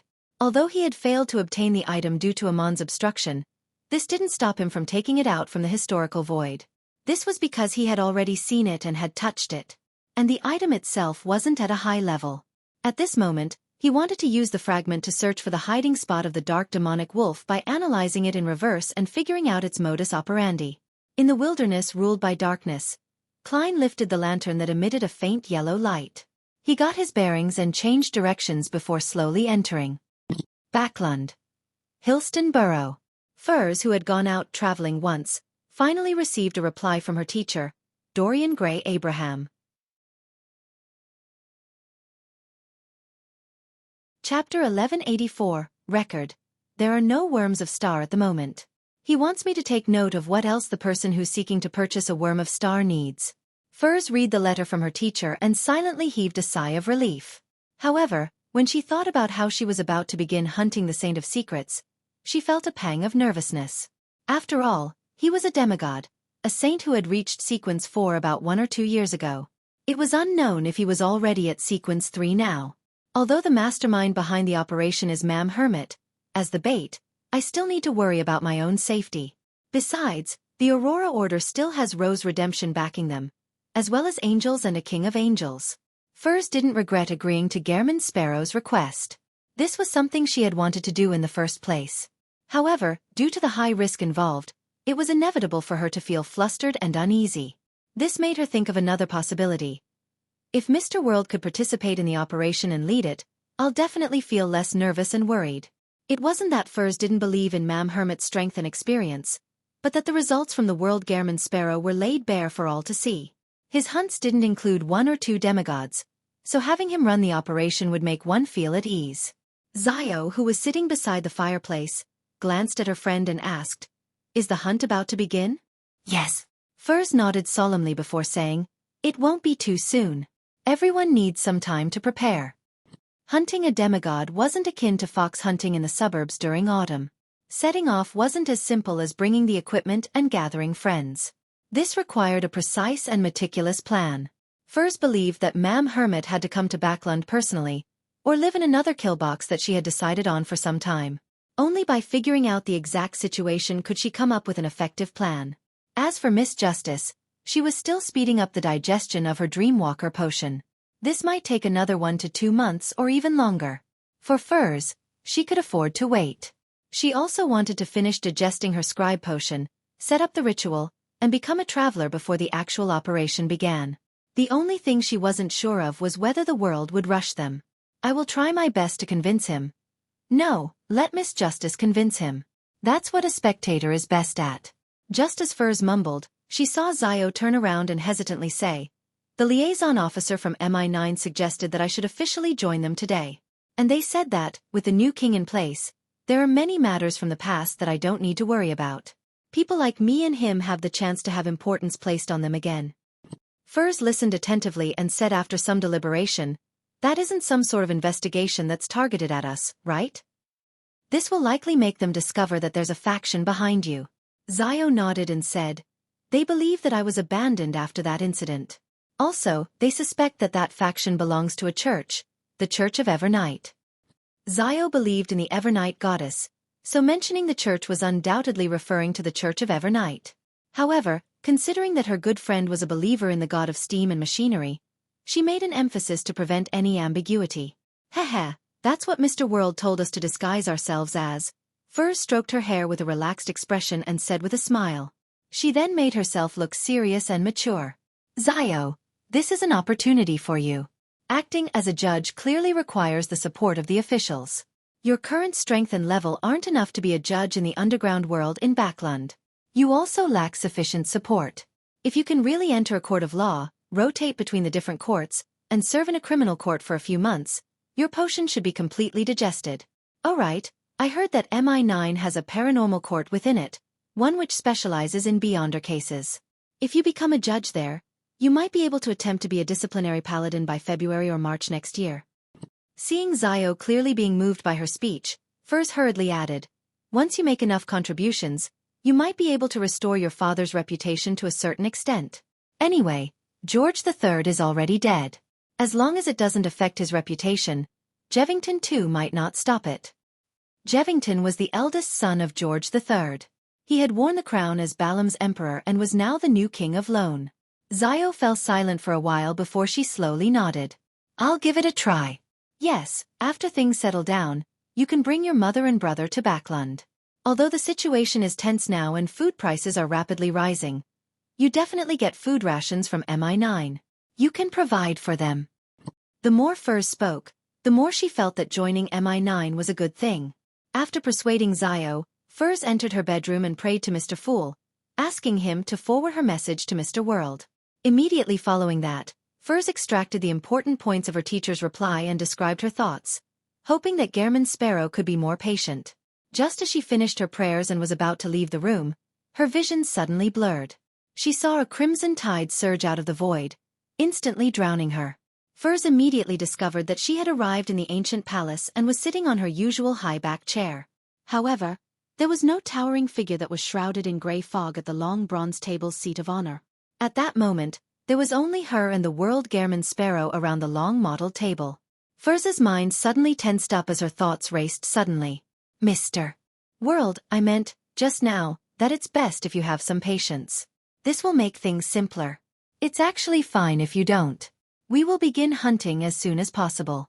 Klein let out a soft chuckle. Don't worry, I'm not in a hurry. When his ultimate goal had become an angel-level potion formula and grade 0 sealed artifacts, he had enough patience regarding this matter. Phew. Furs secretly heaved a sigh of relief and asked curiously, "Then why did you look for me?" Klein replied calmly, "Didn't you wish to digest the scribe potion as quickly as possible? Apart from the customs of different places, I think you still need to record all kinds of beyonder powers.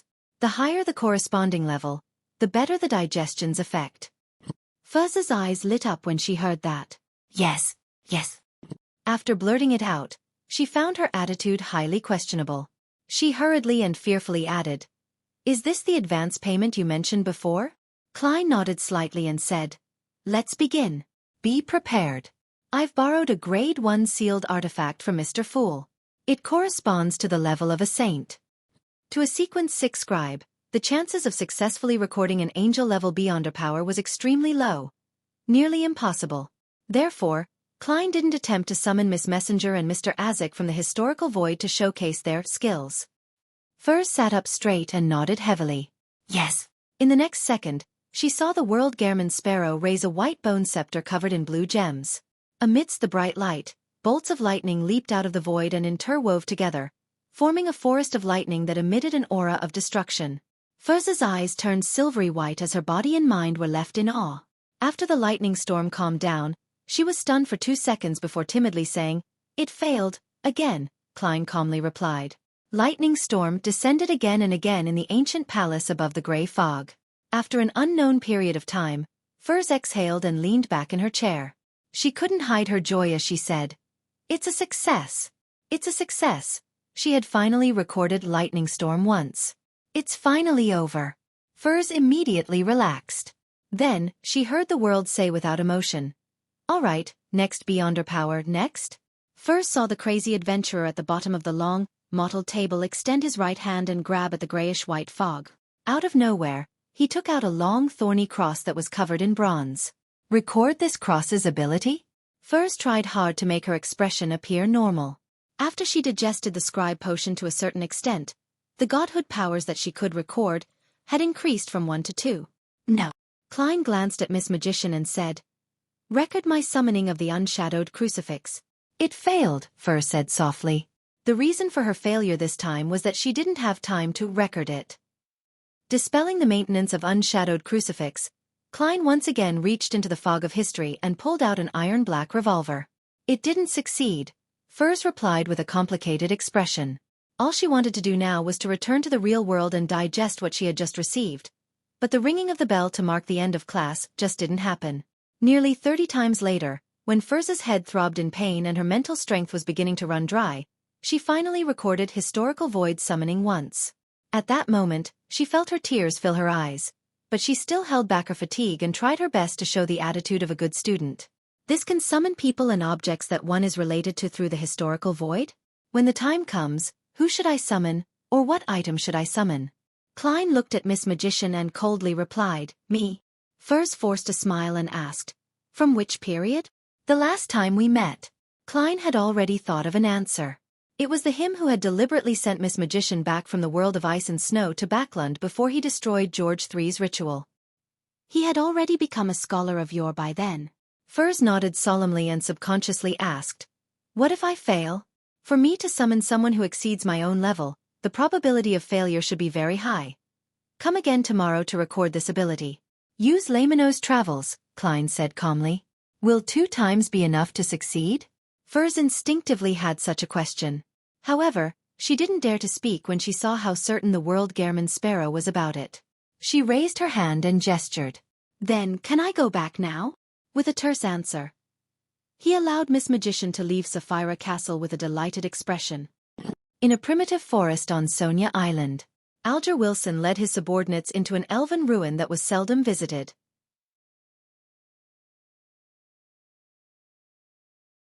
Chapter 1185. Reappearing. The withered vines drooped down, covering the rotting wooden structure. The entire ruins had been frozen in a silent atmosphere that no one had tread within for a while.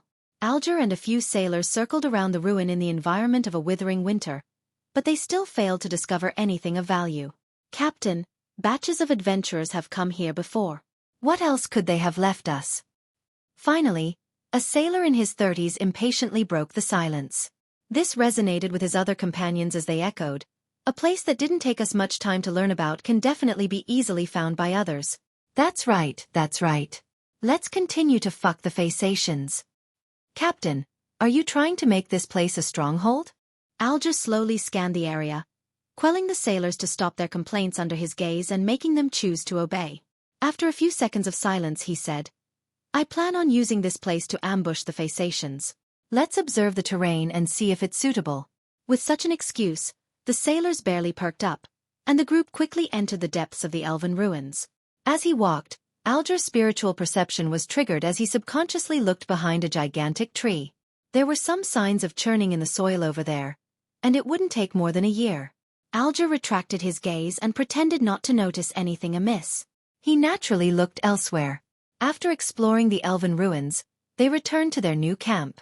At that moment, it was almost evening and the forest was getting colder. Alger had dinner with the sailors before leaving 2 patrolling guards behind, and then all of them entered their respective tents. The cold wind blew through the trees, causing the bonfire to sway. Alger, who had wanted to leave the campsite in the middle of the night, suddenly heard faint singing from afar. The voice was ethereal, like a woman humming and singing slowly, relating her inner thoughts. This made Alger involuntarily recall the past. He recalled his mother who had long passed away, and the days when he was a bullied child. Indescribable grief surged from the bottom of his heart, preventing him from waking up immediately. He waited for a few seconds before he suddenly sat up, frowning and listening. This time, he didn't hear anything. That melodious voice seemed to have never happened. Alger narrowed his eyes, grabbed his thick jacket, and put it on. He walked out of the tent and came to the bonfire. The 2 sailors in charge of night duty had just finished their patrol and were drawing warmth from it.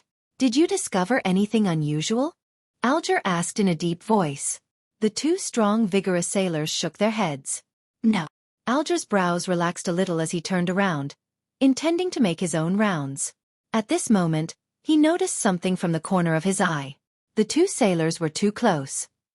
If it were any ordinary pirate, this wouldn't have been a problem. However, Alger's subordinates had undergone formal training through the Church of the Lord of Storms. They definitely knew that, in such an environment, the patrol team had to maintain a certain distance from each other. They couldn't be too far or too close. They had to be able to see their companions, as well as prevent themselves from being taken away at the same time from a single assault. Alger took 2 steps without batting an eyelid. He turned back and casually asked, "Did you discover anything normal?" He had changed the question and made it appear very strange. The 2 strong sailors shook their heads and replied without changing their expressions, No. Alger nodded slightly with a relaxed expression. "Very good." He turned around and slowly walked into his tent. The moment the sailors' attention on him was cut off, Alger drew out the blade of poison and the gargoyle glasses. He opened his mouth and prepared to belt out a song. At that moment, the ethereal voice from before appeared once again. It echoed in Alger's ears and pierced into his mind. This was an extremely ancient folk song, spelling out an extreme sense of sadness and melancholy through the singing. It made Alger's spirit body produce pale, non-existent arms that constantly tore at him.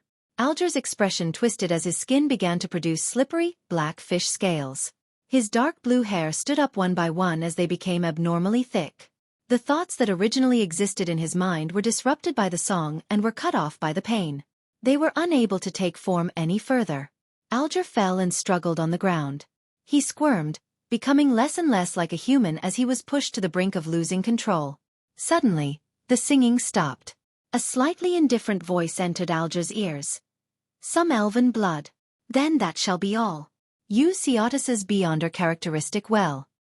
Alger's forehead was covered in cold sweat as he slowly got up. He didn't know when a figure had appeared in the tent. It was a woman with black hair and exquisite facial features. Her ears were slightly pointy, and her eyes were deep. Her facial features were soft, and she wore a complicated and ancient long dress. Even though she didn't have the advantage in height, she still gave off an air of superiority. "Are you the elf queen, Queen of Calamity Kohainam?" A thought flashed through Alger's mind as he took the initiative to ask. The woman played with a beautifully decorated golden cup and calmly said, "Haven't you already met me?" Alger suddenly recalled the similar singing he had heard on Pasu Island. He recalled seeing a high elf when he entered the underwater coral palace. After a few seconds of silence, Alger said in a deep voice, "You're actually still alive." At the same time, he silently recited Mr. Fool's honorific name in his heart, but he didn't know if it would be effective if he didn't recite it out loud. The black-haired woman's expression remained unchanged as she replied, "It's very difficult for an angel to perish without encountering an enemy. Then why did you split the characteristics and place yourself to be in a strange state? This makes you need to wait for an opportunity to be resurrected."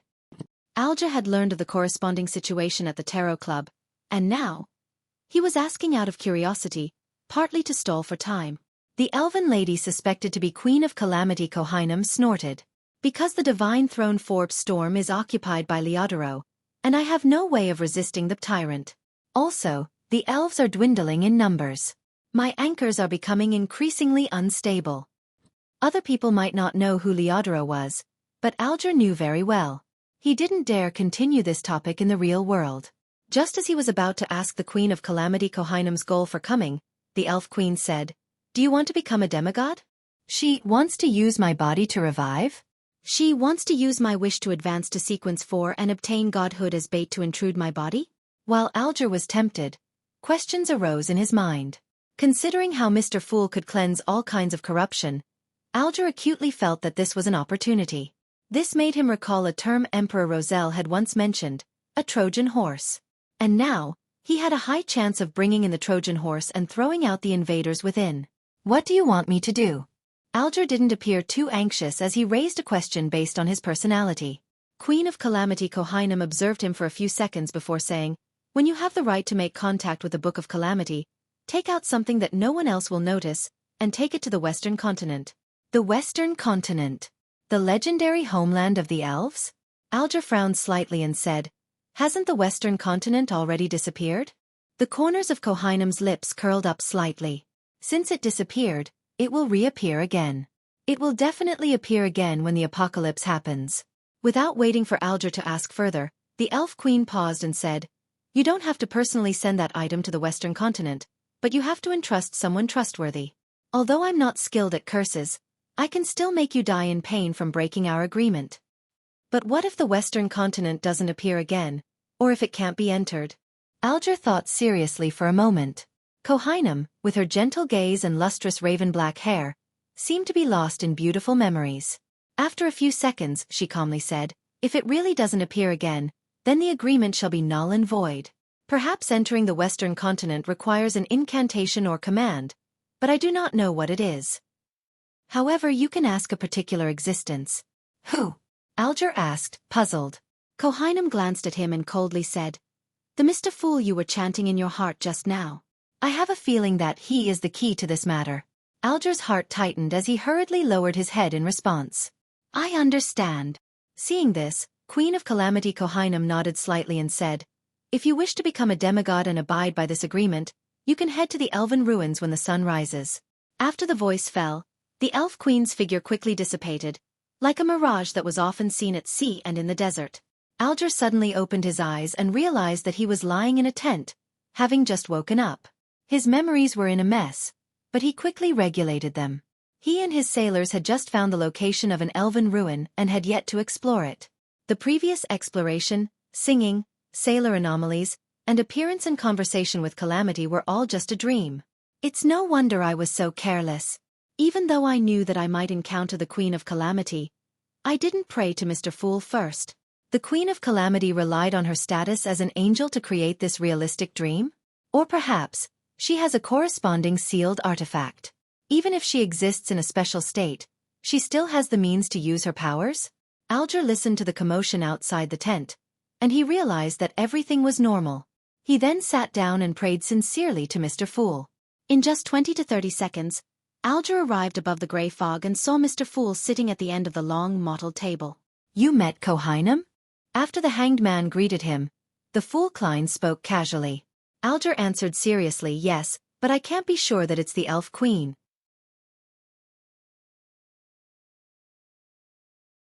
Chapter 1186 Opportunity and Danger are two sides of the same coin. The fool acknowledged softly and didn't deny the hanged man's guess, nor was he certain that it was Queen of Calamity Kohinum. After all, it was impossible for him to take out a gold coin in front of him and perform a divination on the spot. Alger waited for a few seconds. Seeing no clear response from Mr. Fool, he quickly went into greater detail about what he had said in the prayer. From the woman suspected to be Queen of Calamity Kohinum saying that he had some elven blood in him, to how she gave him a promise of becoming a demigod, as well as the key to the Western continent and the completion of the agreement. After recounting everything, Alger shut his mouth and lowered his head, not daring to directly ask Mr. Fool what he thought. He obediently waited for the great existence to speak. Some elven blood. Send something from the Book of Calamity to the Western continent. The missing Western continent might reappear again. The Western continent. The fool Klein listened quietly.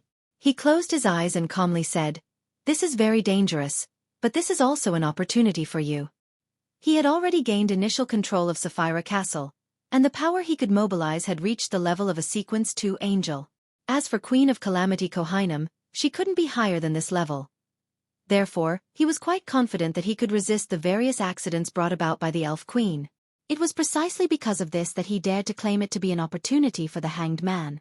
Of course, the prerequisite for grasping the opportunity was that the hanged man wasn't rash or went overboard. He had to constantly remember to ask for protection at all times.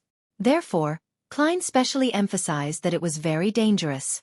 He wanted the hanged man to remember to pray to Mr. Fool before he took action. This short sentence had two meanings to it, but he believed that Mr. Hanged Man would definitely understand it. Alger was delighted as he replied rather sincerely, as though he had learned from the sun, "My faith lies only with Mr. Fool." These words made Klein feel uneasy as he remembered the pain of being drowned by endless lightning. He could only smile without saying a word. Alger deliberated for a moment before asking, "Honorable Mr. Fool, what are the incantations or commands needed to enter the Western continent?" "I would like to know that too." The fool Klein sighed and said, "It's not time for you to know." "Yes, Mr. Fool." Alger didn't ask further as he bowed respectfully. When he returned to the real world, he immediately walked out of the tent and led his sailors out.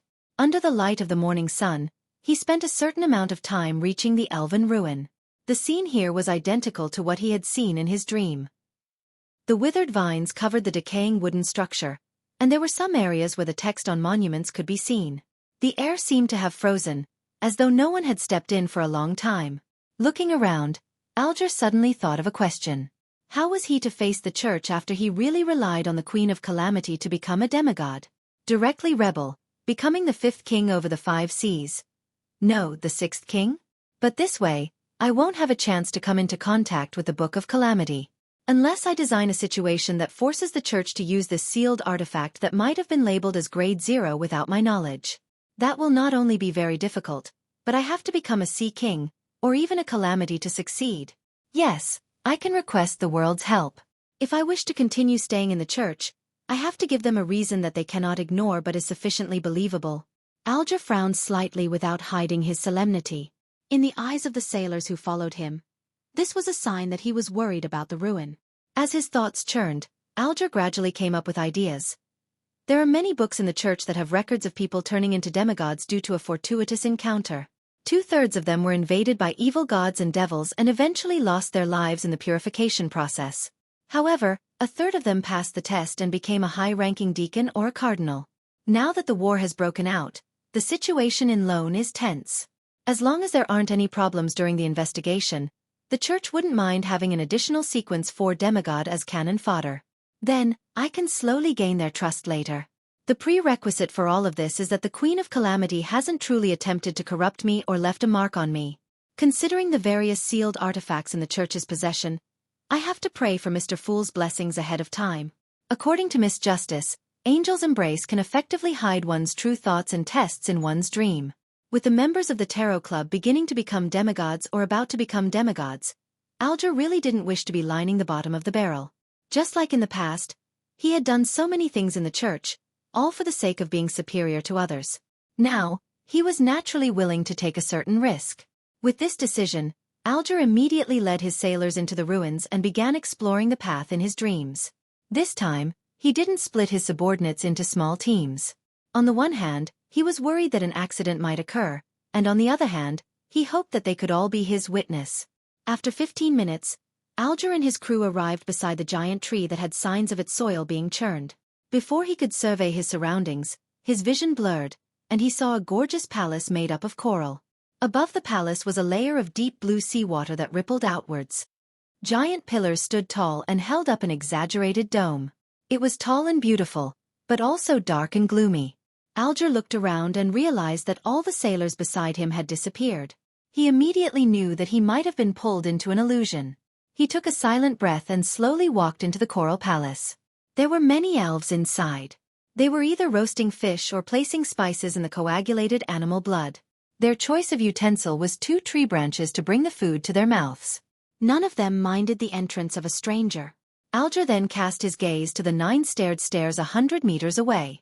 On the steps, there was a coral throne inlaid with sapphires, emerald, and lustrous pearls. The elf queen, Queen of Calamity, was sitting there, looking down at Alger. Very good.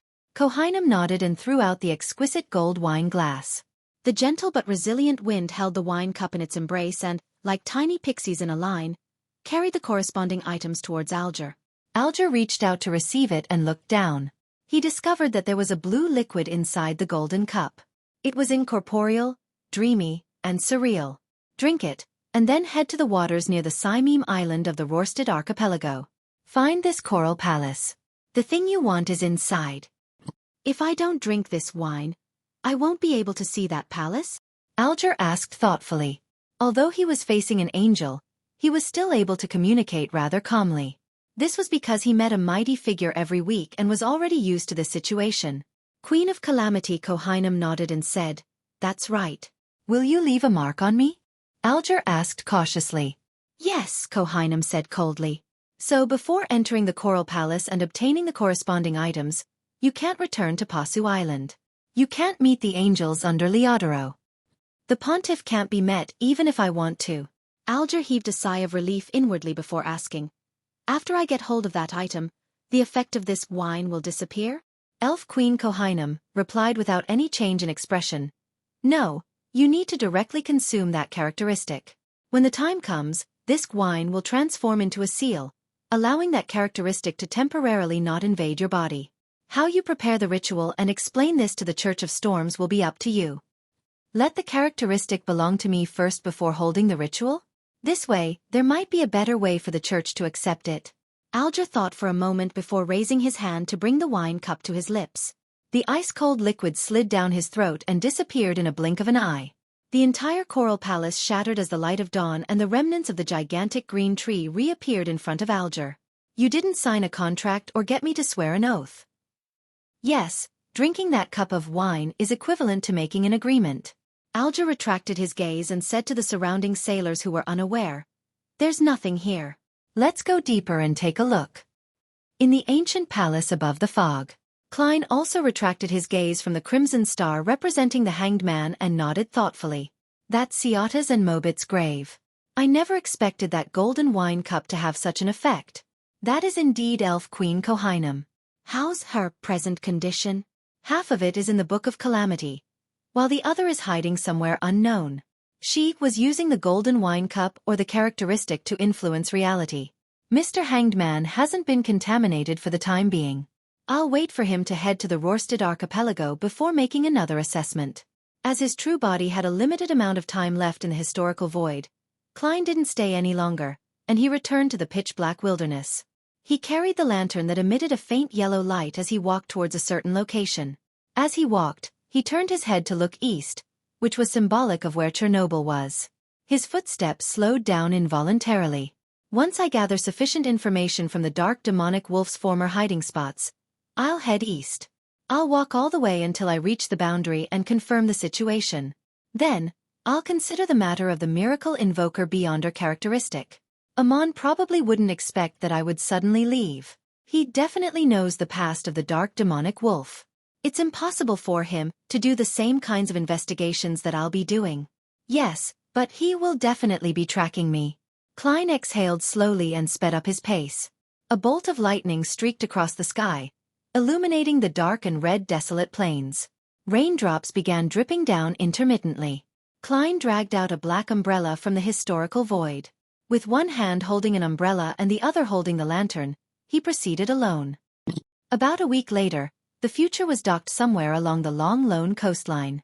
Katlia held a stack of tarot cards in her hand and said to the sailors, "Nina and company, I'll be staying in Lone for some time. All of you have to watch Frank and prevent him from doing his strange experiments."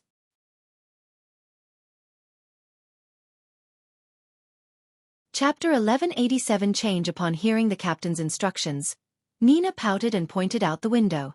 "Are any of Frank's experiments not strange?"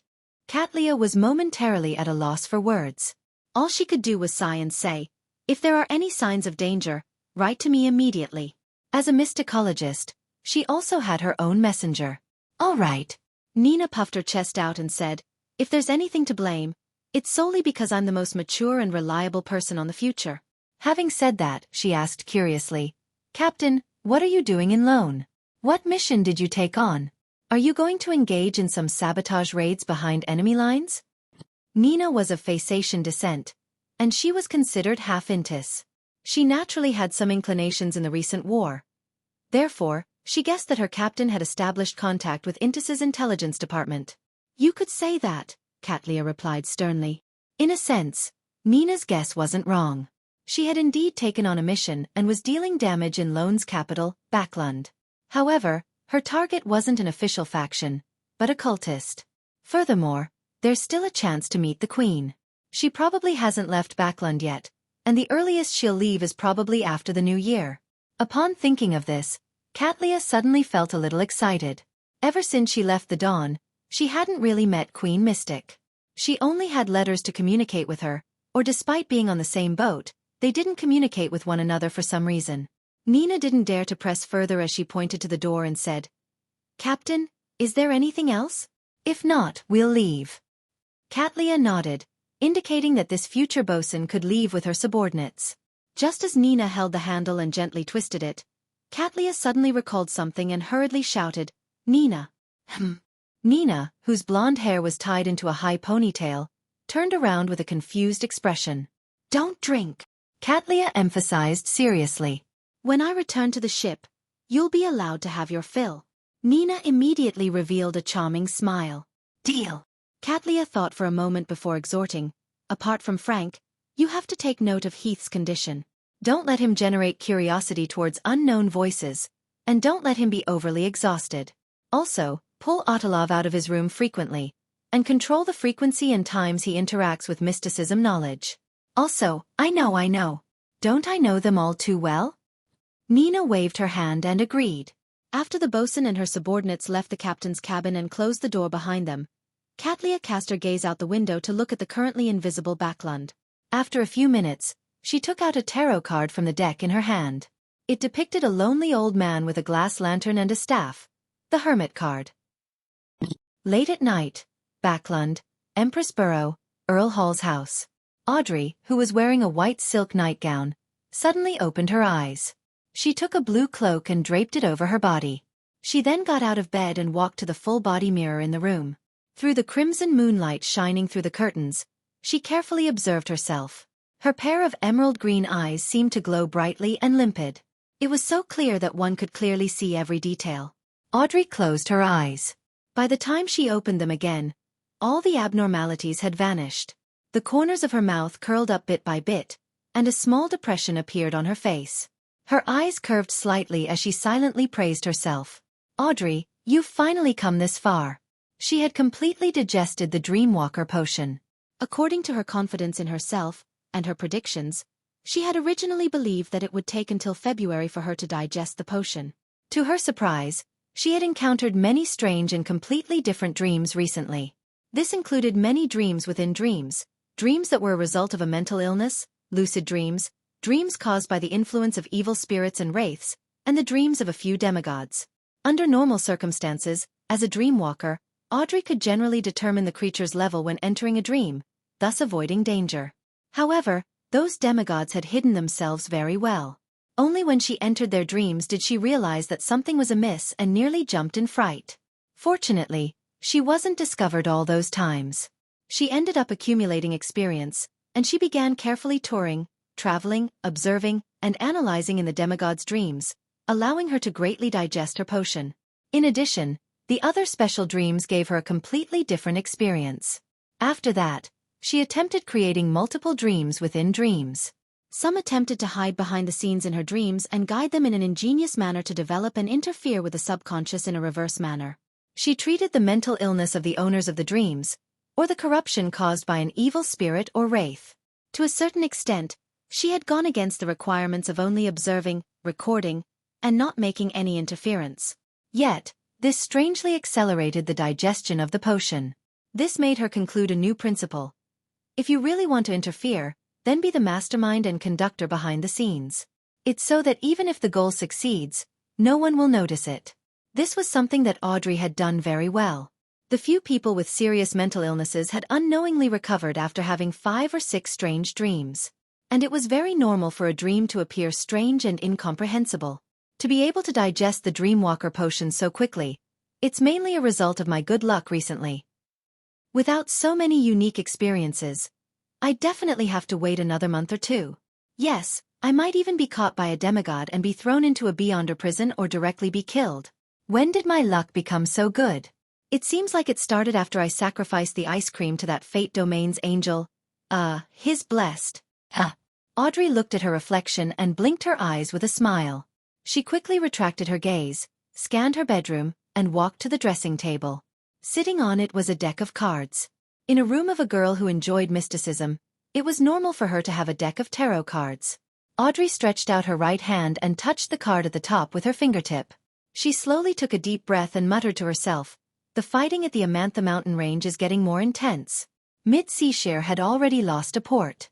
It said that the defenses of the Hornacis mountain range in Civilaus County can't last until spring.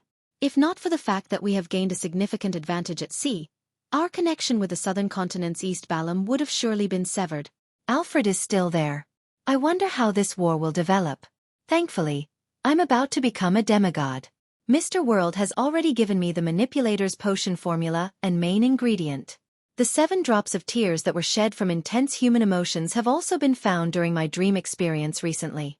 The tree mentor's golden leaves were obtained via trade with Little Sunday. I'm just short of the blood of an elderly mind dragon. Phew, I'll try to trade for it with the psychology alchemists. Before Vin Rambis died, I was already the person in charge of a small psychological discussion group. But will this reveal that Vin Rambis's death has something to do with me? Or could I get Mr. World to summon the blood of an elderly mind dragon from history? This can last for at least 15 minutes. When I succeed in advancing, I'll converge my spirituality and complete my queuing. Its disappearance will not affect anything. After all, it's just a supplementary material. Audrey, you actually learned how to fake things. What's more, it's on such matters.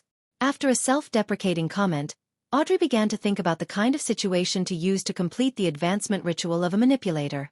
The ritual required one to drink the potion while in the midst of an emotional resonance generated during a special occasion with at least 10,000 people. As her thoughts raced, Audrey came up with a preliminary idea. The goddess's winter gifts day? But no matter how large a mass is, it can't accommodate 10,000 people. The cathedral can't accommodate so many people. Yes, it's usually impossible. If there's a chance, I can donate a sum of money. I can suggest we do an extremely large mass in Memorial Square so as to placate the souls that passed away during the war. In the most important square, the family members, relatives, and friends of the deceased are invited. As long as they accommodate a certain proportion of the participants, the emotions that resonate will affect the others who are participating in mass, allowing the ritual's requirements to be satisfied. After calmly analyzing the situation, Audrey suddenly bowed her head and looked at the mirror on the dressing table. She saw that the faint smile on her beautiful face had long disappeared, leaving behind only calmness and sadness in her eyes. She stared at herself, her lips curling up slightly as she whispered, "Audrey, you've become despicable." Closing her eyes and opening them again, Audrey had returned to normal. She reached out to the stack of tarot cards on the dressing table and flipped the card at the top. The card depicted a goddess of justice sitting on a stone chair with a sword in one hand and a balance in the other, coldly watching everything. Backlund. Hillston Borough, in a house with a fireplace. You finished digesting your scribe potion? Zio had just changed into her home clothes when she heard the piece of unbelievable news upon walking back to the living room. Furs nodded with a haggard expression. Yes. Do you know what kind of life I've been enduring recently? As she was being forced to travel to 6 places in a consecutive manner, she had to experience, admire, and record the sights day and night. In addition, she would be pulled up above the gray fog, recording all kinds of strange or high-level beyonder powers. The lightning storm and the historical void summoning powers had been replaced several times. They had finally recovered their original setup today. I don't know. Zio answered honestly. I know you don't know. Furs took a deep breath and said, What about you? How have you been recently? Not too bad. It was arranged for me to preside over a paranormal court, and I had some thoughts about the acting principles. The speed at which the potion is being digested has increased, Zio acknowledged. I find it hard to imagine you wearing a judge's robe and sitting at the tribunal seat to judge. Furs sighed from the bottom of her heart. Are you trying to say that the prisoners and lawyers won't be able to see me? Zio added, not minding it at all. Furs laughed dryly and said, I'll need to have some rest to prepare my advancement ritual to become a traveler. Don't you need to go deep into the spirit world? Do you have a way? Zio asked in puzzlement. Furs nodded and said, That person asked me to summon his messenger.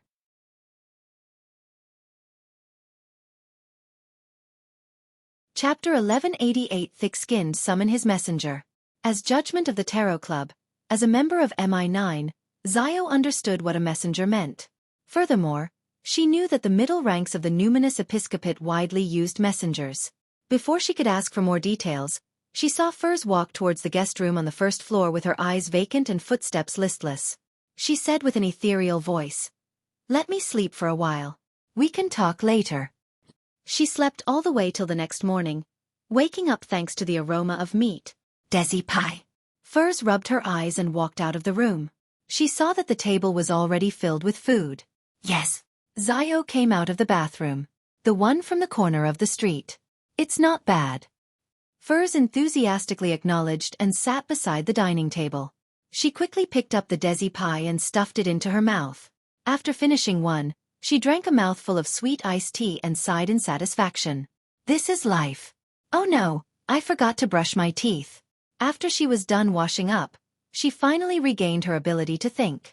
She looked at Zio in puzzlement and said, Did MI9 not have any suspicions about how you secretly became a judge? They thought it was the remuneration that motivated me back then.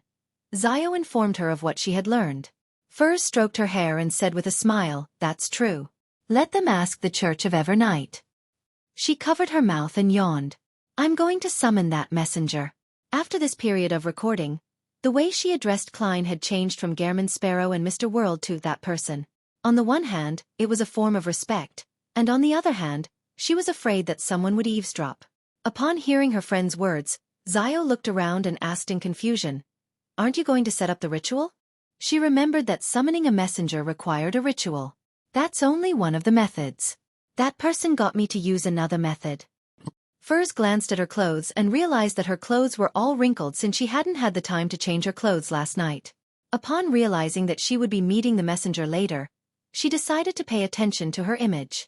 She hurriedly returned to the bedroom on the second floor and changed into a beige dress with frilly designs. After preparing herself, she raised her right hand in front of Zio, and she grabbed at it as if she wanted to pull something out of the air. In her eyes, an illusory book took form. It quickly flipped and stopped at one of the pages. In the next second, her arm sank and a figure emerged from the void. This was Gairman Sparrow, who was wearing a half-top hat and a black coat. He had a cold expression and an unyielding air, but his eyes appeared somewhat dull. I succeeded. This is just my second attempt. I've only tried it once yesterday and failed. Furz's eyes widened as though they wanted to take in more light so as to see more clearly. She knew that this was the historical void projection she had summoned, so she wasn't too nervous. Instead, she held her breath and looked warily at Gairman Sparrow's projection. She couldn't tell if he was real or fake. She still remembered the combat achievements of this crazy adventurer. Furs has actually summoned Gairman Sparrow? Shouldn't it be his messenger? Would Gairman Sparrow still be able to summon something? Questions popped up in Zio's mind. Just as Furs was unsure of what to do next, Gehrman Sparrow's eyes darted around slightly as his gaze instantly turned focused. He no longer had a rigid and vacant look, as though he was alive. Following that, he took out an exquisite, silvery harmonica and blew it. No sound came out of it, but the surroundings instantly turned cold as a biting wind stirred. Then, a woman dressed in a dark and complicated long dress with 4 blonde hair and red eyes in her hands walked out of the void. Her 8 eyes looked at Gehrman Sparrow. Gehrman Sparrow nodded slightly and pointed at Furs. This lady needs to set up 4 special coordinates deep in the spirit world. Please help her. All right, one of the heads of Rionette Tinker said as it moved up and down. Gehrman Sparrow didn't speak further. As he approached the window, he made the glove on his left hand become transparent. His figure quickly disappeared as he teleported out of the house. He left. He left just like that. The historical void projection I summoned left just like that? Furs stared with her mouth slightly open, as though she was experiencing a comical play. According to her understanding, the thing she summoned should be under her control. How could it leave after giving some instructions? Could it be that the historical void projection has the same personality as the actual person? No, it's as if Gehrman Sparrow himself had descended. Furs glanced at Zio and realized that she was just as confused as she was. At that moment, Furs suddenly shivered, as though an extremely terrifying creature was glaring at her. She subconsciously turned her head and realized that Gehrman Sparrow's messenger was looking at her with 8 red eyes, carefully observing her. As terrifying as Gehrman Sparrow. Furs forced a smile and said, "Sorry to trouble you." At this moment, Rionette Tinker's 4 blonde red-eyed heads spoke one after another. "Need to pay 800 gold coins. There's still a fee?" Furs turned agape once again, at a loss for a response. After a few seconds, her thoughts suddenly became active as she began to calculate her savings. After loaning 2,400 pounds to Zio, I still have 780 pounds left. My expenses recently have been quite high, but the royalties from my past novels are still being credited. Adding my other income and the 300 pounds Zio returned me, I have a total of 1,258 pounds. That's enough. Furs immediately agreed, but she immediately discovered a problem.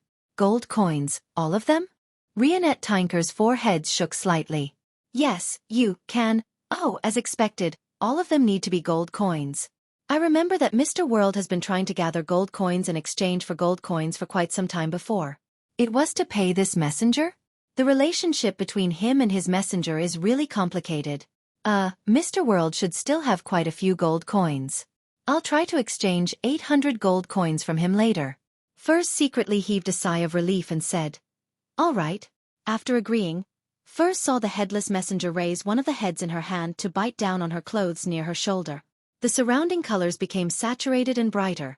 The reds became redder, the blacks became blacker, and the whites became whiter.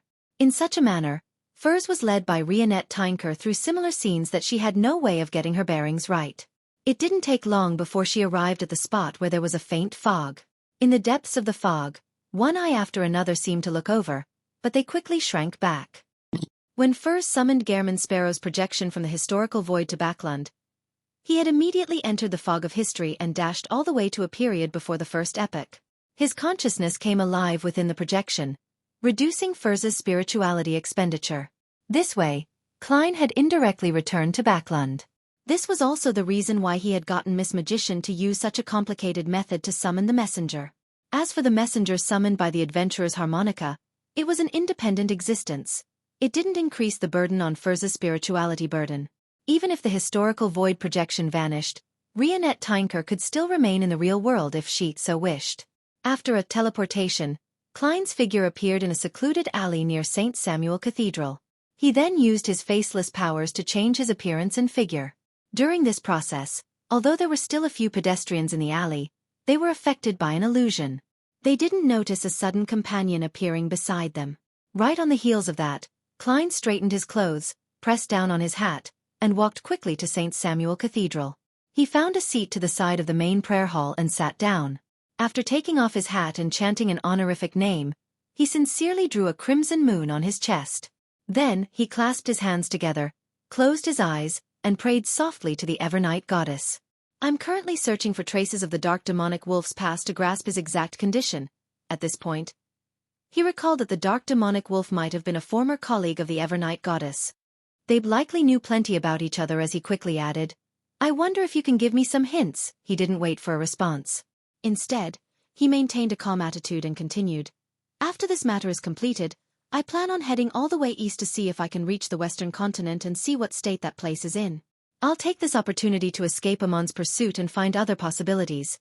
After praying, he tapped his chest 4 times in a clockwise fashion and whispered, "Praise the Lady." Just as he finished speaking, a dark night sky with countless stars suddenly appeared in front of him. A message unknowingly appeared in his mind. It was information regarding Black Demonic Wolf, Kotar. Klein was stunned for a moment. Only when the starry sky before him completely disappeared did he return to his senses. He sincerely praised the goddess once again.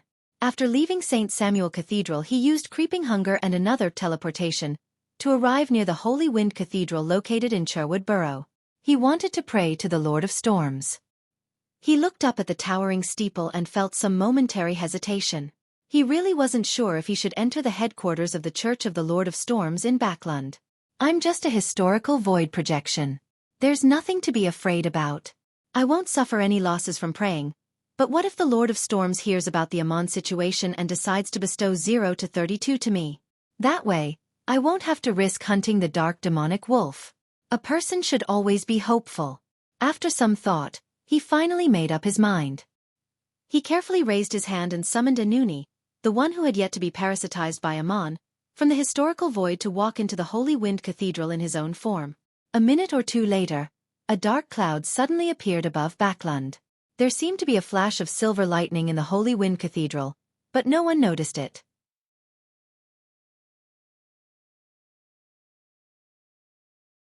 Chapter 1189 Winter Gifts Day. As soon as the dark clouds in the sky dispersed, everything in the Holy Wind Cathedral returned to normal. In a nearby corner, Klein raised his hand to rub his forehead. The corners of his mouth twitched as he mumbled, "If you don't want to give it to me, so be it. But why did you kill my marionette?" He then took a deep breath before his figure rapidly faded away and disappeared. The time limit for maintaining the historical void projection was almost over. After all, a scribe's imitation of a high-level power had significant differences from the original version. The burden of a Sequence 6 summoning a Sequence 3 was rather heavy. Even if a scholar of your could transfer his consciousness over and reduce the spirituality expenditure, it was impossible for Furs to keep it up for too long. In the outskirts of Backland, downstream of the Tussock River, Leonard hid his red gloves and slowly walked towards a certain spot. Suddenly, the slightly aged voice of Palaz Zoroast rang out in his mind. "How's your former colleague been doing recently?" Thinking back to the conversation at the Tarot Club, Leonard suppressed his voice and said, "He just avoided a trap set up by Amon's avatar. He's searching for the truth in the forsaken land of the gods." After listening to what he had to say, Palaz Zoroast didn't say another word and allowed Leonard to proceed forward. After setting up the special coordinates, Furs was thrown back into the real world by Gehrman Sparrow's messenger. "I feel exhausted, but I just woke up not too long ago. It must be that high sequence beyond powers are too draining on my spirituality." Furs covered her mouth and yawned. She looked at Zio with a haggard expression. "That's possible." Zio agreed with her friend's judgment. Her intuition told her that the Gehrman Sparrow projection that had been summoned definitely wasn't simple. It could even be equivalent to a saint. After some hesitation, Zio said, "Sleep a little longer. Don't attempt to advance in such a state. In one of my previous trials, the murderer was mentally psychotic. He would deliberately make his friends, his students, and the tramps he took in, consume potions in all sorts of negative states, watch them lose control, and mutate into all kinds of monsters, disgusting and terrifying ones." What was this fellow's goal? Furs was stunned for a second. 2 goals. One was to observe whether the same potion caused the same loss of control on different people. The other was to use oil paintings to record the corresponding scenes. He believed that the madness, the pain, and the distortion had an unparalleled beauty, one that can stimulate his greatest creative passion. Zio recalled the trial from back then. She felt a sense of hatred and lingering fear. He was a complete lunatic. That fellow should be executed. Furs couldn't help but shudder when she imagined it. She bared her teeth and said, "Was he a cultist? Perhaps, but there were no clues. On the surface, he appeared to be an outstanding artist, and he is very famous internationally. If it wasn't for more than 5 of his students and friends who had disappeared over the past few years, attracting our attention, then he might have had to wait until he completely went mad and lost control, becoming a monster, before this matter would be discovered. Xiao suddenly paused for a moment before saying, "Back then, everyone in the law enforcement team that opened his hidden basement vomited. There were all kinds of mutated and terrifying corpses, and hanging overhead were all kinds of harrowing yet charming oil paintings. A hateful fellow, but it's also a very attractive story." Furs thought for a moment and pressed. "Was he a devil?" "No, he's a psychiatrist." Xiao rejected her friend's guess. "You sentenced him to death?" Furs asked in anticipation. Xiao shook her head. "His defense lawyer convinced me that he's more suited to be a sealed artifact researcher." "There's a lawyer? You have lawyers at the paranormal court? Isn't it all a direct trial?" Furs asked in surprise. Xiao straightened her blonde hair and said, "There are some beyonders from the lawyer pathway among us who also need to act. Of course, they don't know that they're acting." "All right." Furs yawned again and pointed to the reclining chair beside the fireplace. "I'll sleep for a while. Ed, don't you have work?" "We can take days off," Xiao replied succinctly. Furs didn't ask further as she walked to the fireplace and collapsed into it. About 2 to 3 hours later, she woke up and cogitated for 15 minutes. Following that, she found the Traveler Beyonder characteristic and the supplementary ingredients given to her by her teacher, Dorian Gray Abraham, and concocted a potion bottle. The potion's color was white but transparent. It was like half-melted snow water, occasionally producing light green bubbles. Furs held the potion and glanced at her friend who was on guard by the side. She smiled and said, "If I lose control, don't hesitate. Just chop off my head." "No, pray first. There might still be a chance to save me." Xiao slowly nodded. "Maintain this state." Furs silently exhaled. Without any hesitation, she raised the bottle and gulped it down. In the blink of an eye, she felt her body and her eyes light up one after another. They blasted around her body and opened one illusory door after another. Furs's consciousness couldn't help but enter one of them. Her entire body turned transparent as she vanished. In such a chaotic state of mind, Furs nearly couldn't regain her sense of self-awareness. Thankfully, she had her fair share of being tormented recently and had a strong will. Furthermore, from time to time, she could feel the 4 special coordinates in the spirit world. Finally, she slowly came to her senses. After an unknown period of time, she realized that she had already entered the depths of the spirit world. It was difficult to tell her exact location, and she couldn't find her way back. With the help of the 4 special coordinates, Furs slowly traversed back to a familiar spot, leaving the saturated, stacked colors and the thin fog before walking out of the spirit world. The 4 special coordinates weren't only used to help me find a way back, they can also effectively maintain my self-awareness. Teacher is only a sequence 7, so without any actual experience, it's inevitable for him to miss out on such knowledge. As Furs thought, she cast her gaze towards Xiao and smiled slightly. "I'm a traveler."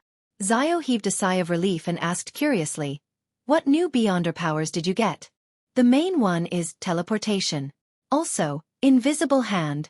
In addition, the number of demigod-level Beyonder powers I can't record has increased to 4. The actual effects should be close to that of a sequence 4. Furs examined herself.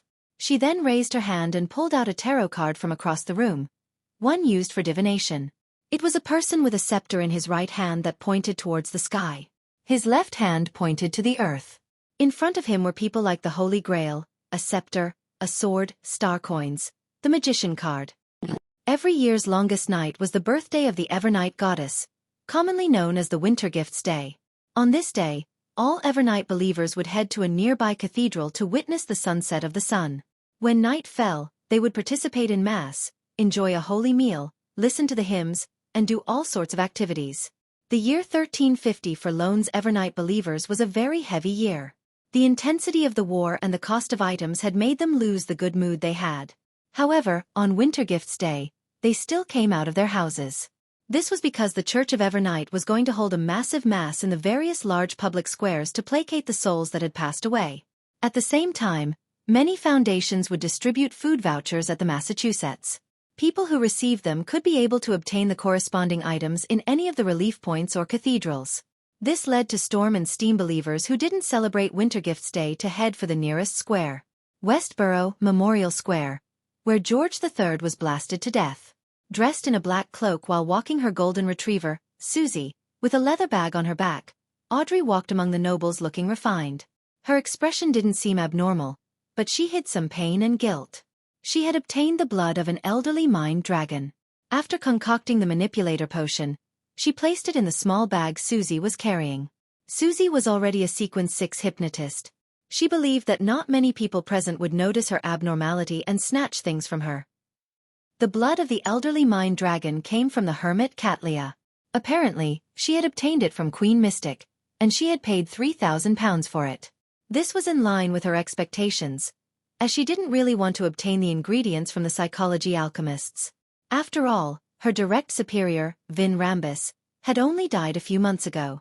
To collect the items needed for an advancement, it made it inevitable for people to suspect her. As for the other members of the psychology alchemists, they had the ability and intelligence to notice this point. Besides, after becoming a demigod, one has to come into contact with the psychology alchemists' counselors. According to Mr. World, there might be an angel from the mind domain hidden amongst them. I'll continue making preparations.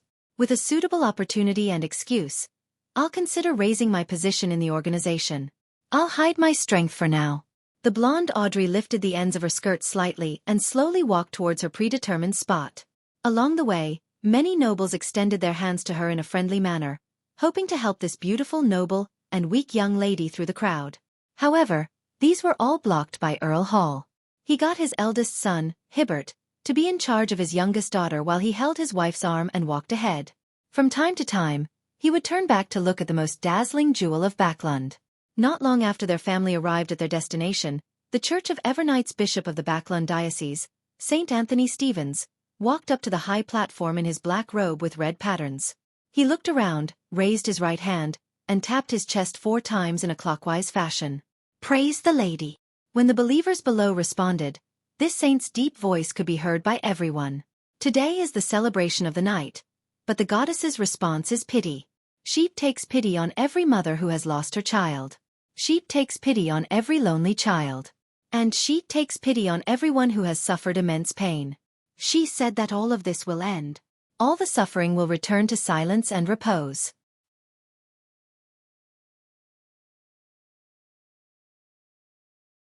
Chapter 1190 Resonance. As Anthony Stephen Vincent's words echoed in Memorial Square, it spread to other areas. The Lowanese citizens who participated in the Mass were both moved and sad, feeling warmth in the midst of their depression. In a different square, different choirs began to chant the hymns. The ethereal and holy voice seemed to echo deep in everyone's heart. Full-faced above the land stood the crimson moon, and sweet it was to dream of themselves, of child and wife and parents, but evermore one. Unknowingly, everyone felt their spirits being cleansed and their spirituality naturally released. They seemed to have entered a dream and were strolling in a quiet darkness. Their children were sleeping here. Their parents, their wives, their husbands, their friends, and the deceased were no longer suffering. They no longer had any pain. Their expressions were peaceful and gentle. We look upward into the night sky. We tenderly say her name. Evernight Goddess. If she heard us, she would surely agree, smiling with purity at the dead. Come, rest and sleep well, my children too. The people who were strolling in the dream felt awash with intense sorrow once again, as though they realized that they were really going to bid each other farewell. They recalled all the beautiful memories from the past. They recalled the scene of their family enjoying delicacies and having fun at the dining table. They recalled the people who looked at them warmly, and the pain of seeing them get hurt. When they learned of their passing, it was as if they could tear their souls apart. They recalled the dark clouds and separation that had been brought to this war. They were sleeping peacefully in this serene nation, no longer having any worries. However, the people who survived had to suffer the days and nights, turning haggard and withered. One teardrop after another flowed down. The people participating in Mass at Memorial Square could no longer suppress their emotions as they silently released the pain they had accumulated. A huge wave of sadness filled the air, mixed with the chanting of the choir, as though it had a corporeal form. Cross your hands humbly over your breast. Make the silent prayer, and shout from the bottom of your heart. The only escape is tranquility. 3. The people who were sobbing silently with their eyes closed subconsciously followed the content of the hymns and made similar gestures. Then, they shouted in their hearts, infected with each other's emotions. The only escape is tranquility. The grief reached an apex with more than 10,000 hearts resonating at Memorial Square. At this moment, Audrey opened her eyes and bent down. She took out a bottle of potion from the leather pouch that her golden retriever, Xueqi, was carrying. There were countless points of light floating in the potion, just like the manifestation of the sea of collective subconscious. Audrey didn't hesitate. Under such circumstances, she removed the bottle cap and gulped down the liquid inside. Unlike in the past where she could experience the potion slush through her throat and into her stomach, she immediately felt abnormal. She felt that she could no longer sense her body. Her entire being seemed to have condensed into an idea as she merged into the illusory sea around her. This was her first time directly seeing the sea of collective subconscious without passing through a dream or mind island. As though she had returned to her mother's embrace before she was born, she returned to the very beginning where the imprints left by human ancestors were washed away by the tides as they crumbled and were influenced. There was fear, madness, and all kinds of terrifying mental corruption. For a moment, Audrey found it difficult to resist. Her consciousness faded, and her body shook as though it was on the brink of melting away. However, the sea nearby wasn't serene. There was a certain degree of undulations, spreading the intense sorrow and pain around. Under such influence, the self-aware Audrey, who was about to be assimilated by the sea of collective subconscious, also began to resonate, generating uncontrollable feelings of grief within her. The grief spread from one thought to another. Soon, it filled the blob of thoughts that Audrey had mutated into. It pierced through her soul body and pierced her soul. Audrey finally regained a little of her senses. She skillfully placated herself, constantly giving cues to remove the corruption until she regained her senses. The voice in her ears became clearer and clearer, louder and louder. Finally, it reverberated through the sea of collective subconscious. The only escape is tranquility. The only escape is tranquility. The only escape is tranquility. Audrey repeated the prayer as her figure quickly turned clear. With a mere thought, she split herself into many transparent and illusory bodies. She traveled through the sea of collective subconscious and reached the mind islands that represented different people and stepped onto them. In these places, she could clearly see the sadness coming from different people.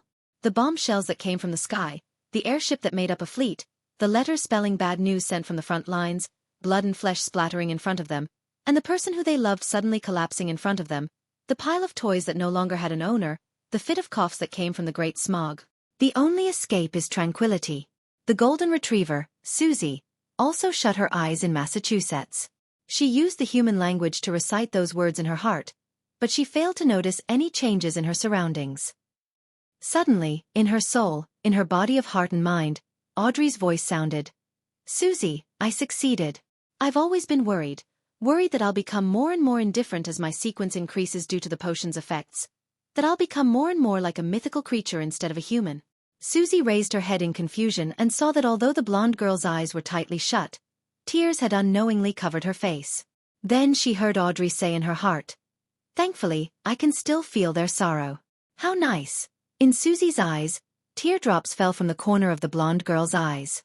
It was crystal clear. At this moment, the sun's final ray of light was swallowed. The night brought about tranquility. Everyone opened their eyes and said in a calm voice, "The only escape is tranquility." After crying without restraint, the bright, cheerful Audrey's mood became heavy.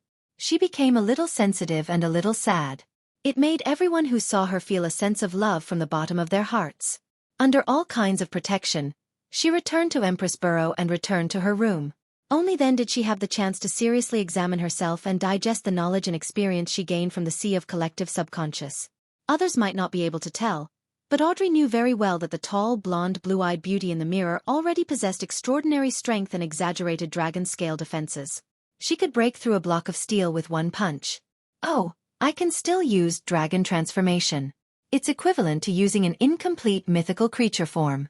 However, I have to wait until I get used to the potion and keep stacking up the correct psychological cues. Otherwise, I can lose control. Every dragon transformation can't exceed a certain amount of time. Otherwise, even if I have the means to treat my mind and soul, I'll be contaminated by madness and confusion, causing me to lose control. My current limit is about a minute. The core power of a manipulator is manipulation. I can allow a body of heart and mind pass through the sea of collective subconscious and enter another person's mind island. I can directly change their subconscious and read their thoughts, silently driving them to do all sorts of things.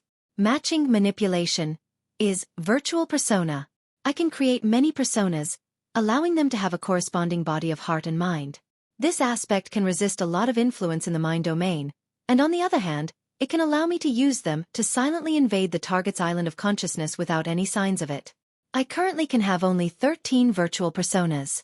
A manipulator can also create a terrifying mental plague.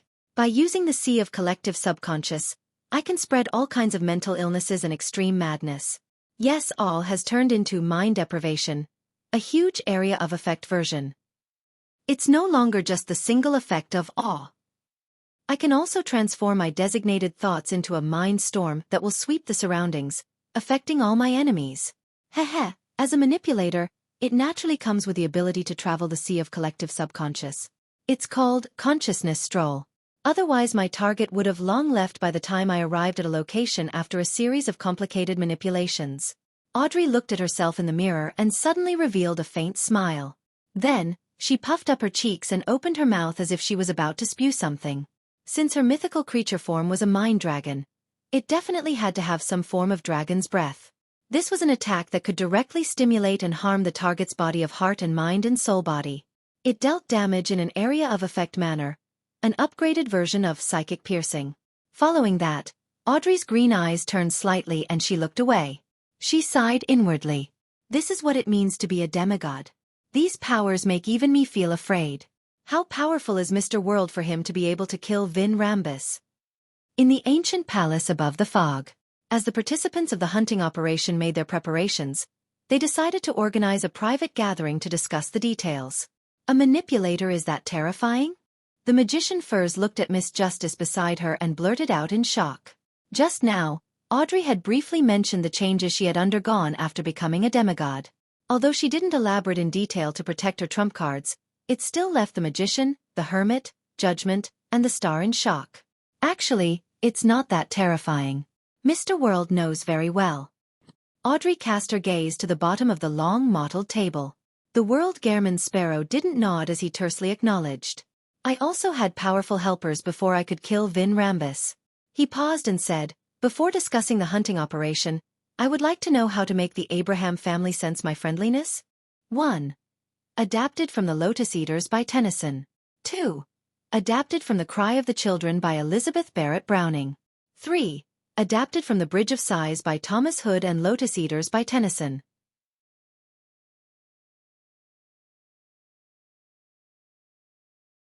Chapter 1191 Grasping One's Mentality Friendliness?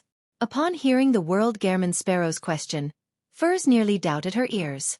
The image of Mr. X's head that was put together, leaving it covered in cracks, crevices, and blood surfaced in her mind. Just as Furs was deliberating over her words, Audrey glanced at her and smiled at the World Gairman Sparrow. To let the Abraham family sense your friendliness, it isn't about what you do, but what Miss Magician writes in her letters. That's right, unless I appear directly in front of Miss Magician's teacher. His understanding of me will only be limited to the various rumors and things that Miss Magician tells him. As long as the story she tells is good enough, even if it doesn't fit the actual situation, it doesn't matter. Klein suddenly realized that he had been splitting hairs on the question. Furs was somewhat enlightened by Miss Justice's words, but she didn't fully understand it. After looking at the hermit, the star and company, Justice Audrey said to Furs, you need to convey Mr. World's friendliness to your teacher. For this, you can fabricate some stories and not tell him the truth. Then what should I say? Furs asked for advice. This wasn't because she wasn't good at making up stories. On the contrary, this was what she was most adept at. However, the problem was that writing a novel that was well received was different from a story that could convince people.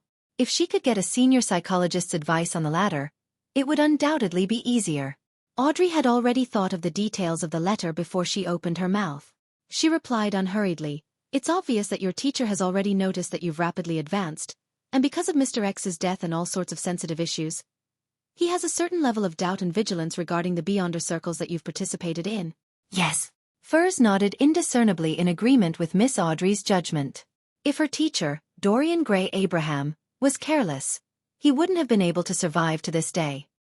he would have long been caught by the Aurora Order or died in the hands of other powers who were interested in the Abraham family. Audrey continued, in such a situation, he will still maintain contact with you. He will teach you knowledge, give you formulas, and provide you with ingredients. This shows that, on the one hand, he acknowledges your character and morals, and on the other hand, he will also have a certain level of anticipation for you to obtain important information from the mysterious and dangerous Beyonder Circle, as well as you becoming a Sequence 4 demigod. This is the mentality we want to exploit.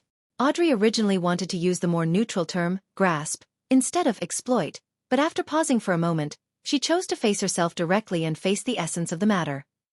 With Furs listening attentively in judgment, the star, and the hermit looking forward to what she had left to say, Audrey pursed her lips and said, "When you return, you can write to him and tell him that you have already become a traveler.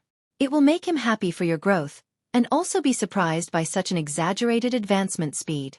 Then, you can answer the question he asked previously, saying that the gentleman who was seeking to purchase the Worm of Star had mentioned something, that the ancient curse in the Abraham family seems to come from a secret existence known as Mr. Door.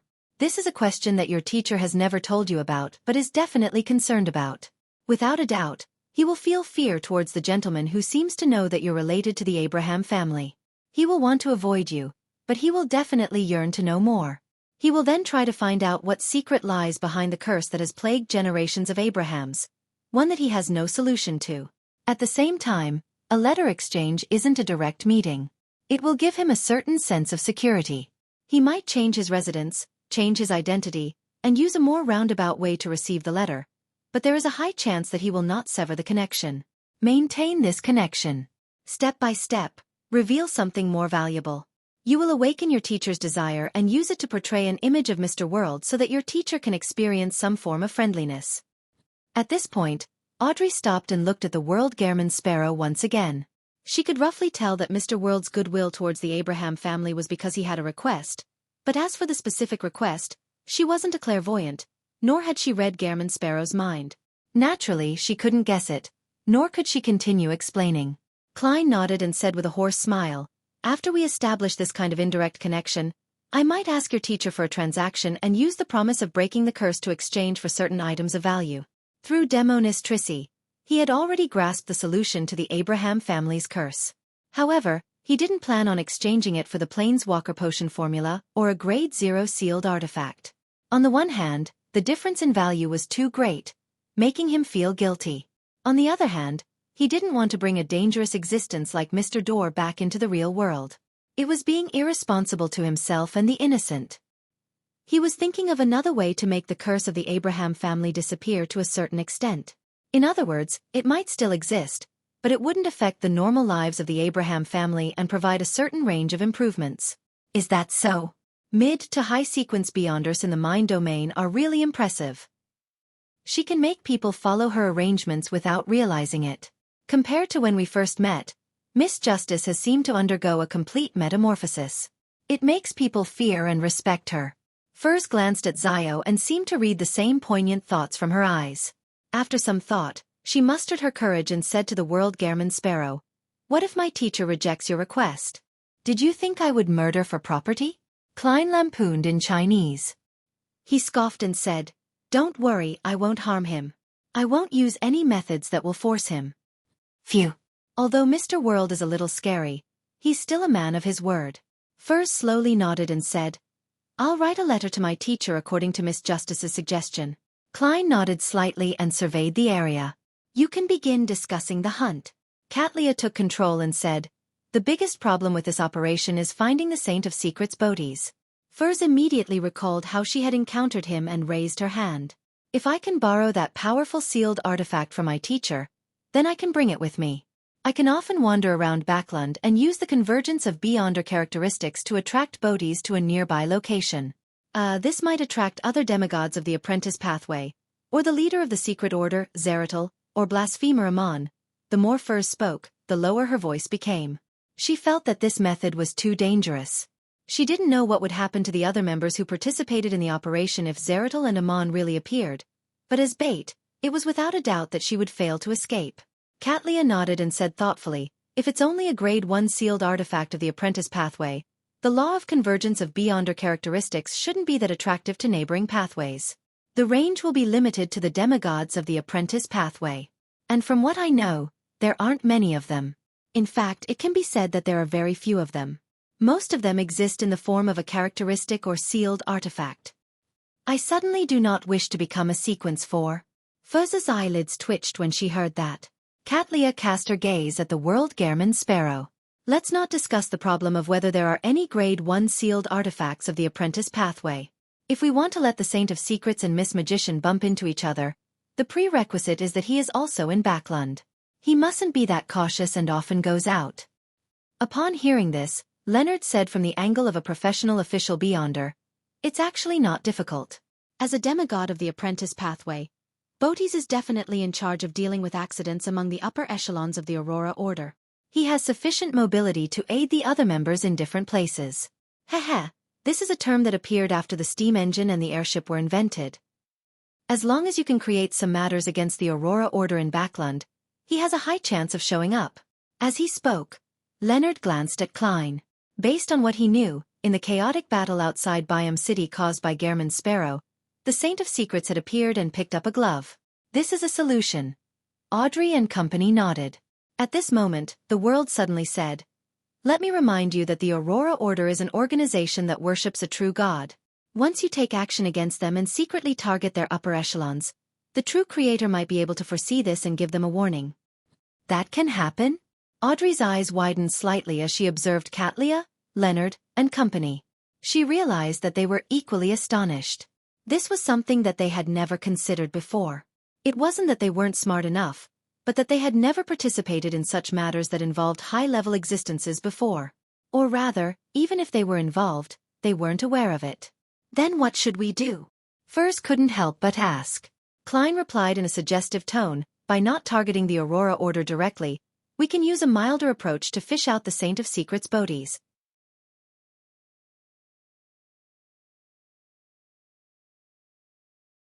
Chapter 1192 Each serving their duty a milder approach.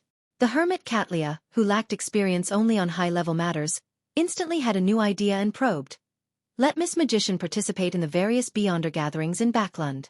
Accidentally revealing that she's related to the Abraham family. Attracting the attention of the Aurora Order? Seeing no objection from the world Gehrman sparrow, Katlia thought as she looked to the other side. How we can make this matter appear reasonable without arousing suspicion, how to design the steps and procedures needed to expose herself, and how to lay the foundations at each one of the gatherings. These might require your help, Miss Justice. From her point of view, only a manipulator who could accurately grasp the various mentalities of the different people at the gathering could allow the scheme to appear natural and reasonable, without leaving a trace. All right. Audrey nodded solemnly, feeling somewhat excited. She then added, although I've never done anything similar before, I will try my best to make everything seem reasonable. Why do I suddenly feel a little afraid?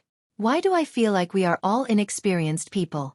Apart from Mr. World who can't directly participate, Ma'am Hermit might be very experienced in other aspects, but she shouldn't have been involved in such hunting before. This isn't a game, it's a cruel act that can kill someone if we aren't careful. Furs trembled when she heard this. She had a deep suspicion of the experience of most of the members. This included herself. However, when she thought of how Miss Justice and Ma'am Hermit were already Sequence 4 demigods, and that she and the Star were at Sequence 5, she felt that this wasn't too serious of a problem. After all, every powerhouse had accumulated their experiences over time from nothing. Furthermore, they still had the world Gehrman sparrow, the strongest hunter over the 5 seas. Reasonable. Scheme. Manipulation. Listening to the conversation between Ma'am Hermit and Miss Justice, Klein subconsciously extracted the keywords.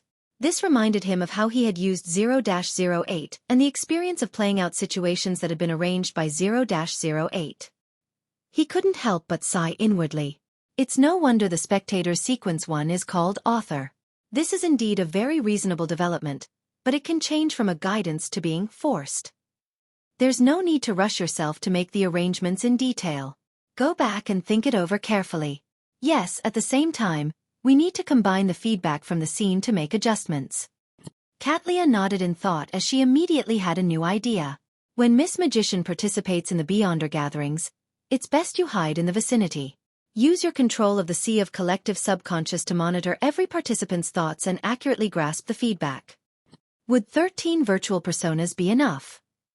There should be more than 13 members at a Beyonder gathering. I can switch to using monitoring to select a target to focus on. Audrey quickly analyzed the feasibility of the suggestion and tersely acknowledged. That wouldn't be an issue. To her, this was also a form of training. At the same time, it was also a form of acting. She didn't directly use her Beyonder powers to affect the target, but instead used her precise understanding of the target's mental state to manipulate them by using words, behavior, actions, and a script. Seeing that there was no problem on Miss Justice's side, the hermit Catlia looked at the magician. In order to prevent a surprise attack, and to better grasp your surroundings, I need to plant something on you. What is it? Furs asked warily.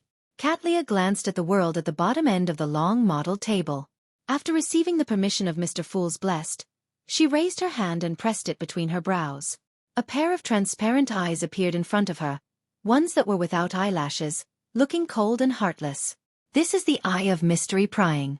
After becoming a mysticologist, I can place it on someone else's body. Whatever it sees, it will be what I see. Furthermore, once it enters a concealed state, it will be very difficult to be discovered through other means.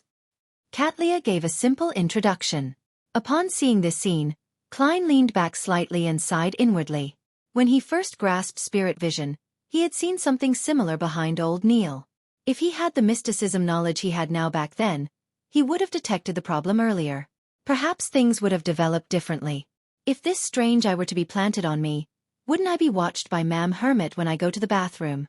Furs secretly drew a cold gasp as she hesitantly asked, "Can we plant it before each gathering? If we make frequent contact with each other, we'll be easily discovered. Besides, the Saint of Secrets wouldn't only appear at times you choose."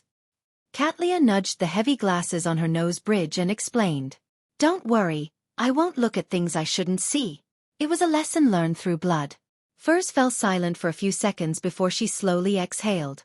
"All right then." Catlia nodded slightly and continued, "After discovering clues to the Abraham family, the Aurora Order will definitely do a certain amount of investigation. And for safety, so as to prevent any accidents from happening, they will definitely send out someone with a certain level of confidence. Among them, the Saint of Secrets Botes is undoubtedly the person who is most interested in the matter regarding the Abraham family. In addition, Backlund isn't suitable for a King of Angels main body to be active in, so the probability of him appearing is the highest." At this moment, the star Leonard, who was leaning against the back of his chair, raised his hand and said, "Not necessarily.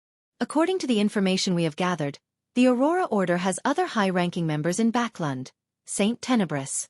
After Mr. A disappeared, he came forward to organize certain matters. When the time comes, the person responsible for tracking the clues to the Abraham family might very well be him, not the Saint of Secrets. After all, this is his diocese. The demigod I met when I assassinated Mr. X was Saint Tenebris?" Klein nodded in enlightenment without bringing any attention to himself. Catlia was already prepared for this. Without any hesitation she said to the star, "This might require your help. In the near future, you should investigate more cases involving the Aurora Order and strike at them more. This way, it will be inconvenient for them to move around.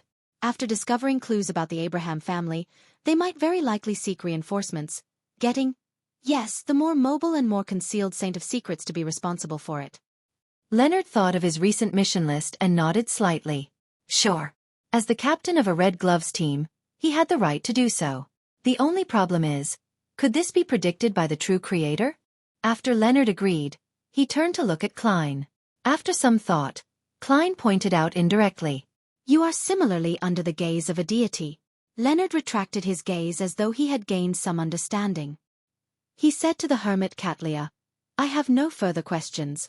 The hermit Catlia raised her glasses and cast her gaze towards Judgment. "We will try our best to limit the Beyonder circles that Miss Magician will be involved in to Eastborough and the Backlund Bridge area. These should be places you are familiar with. You have to constantly be aware of any abnormalities.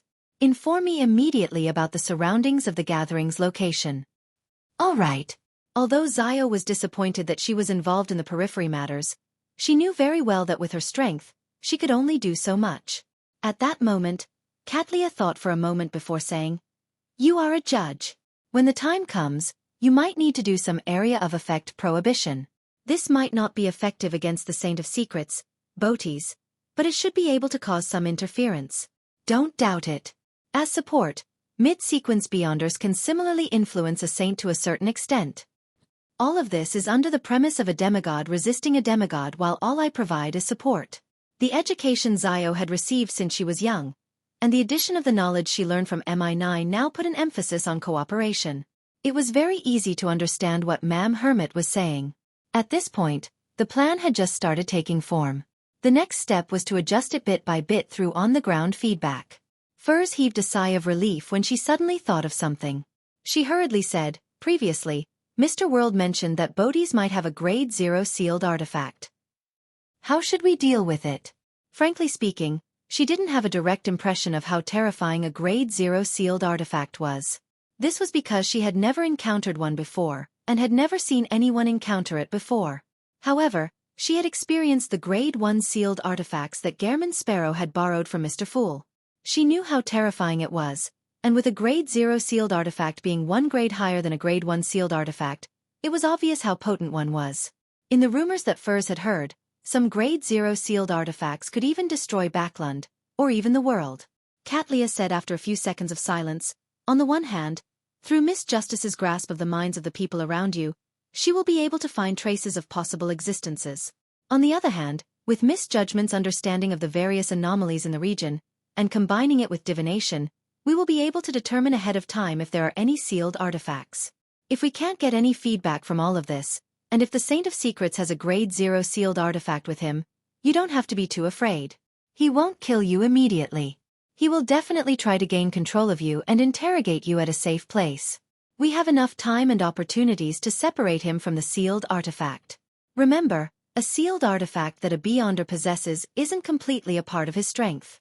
During this process, didn't you record some high-level Beyonder powers? If the situation is critical, don't hold back, and try your best to escape. Sounds like you're not very confident either. Furz's face suddenly turned pale as she forced a smile. I'll try my best.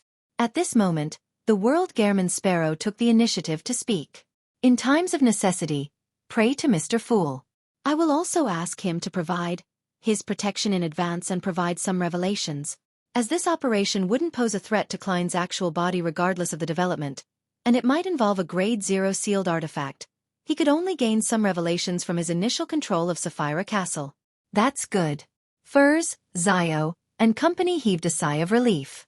When the private gathering was coming to an end, Klein glanced at Katlia and said, "It looks like there's no way to end the operation before New Year. I'll provide you with the advance payment." He then condensed some of mysticism knowledge he had never mentioned into a pale white brilliance and pushed it to the hermit.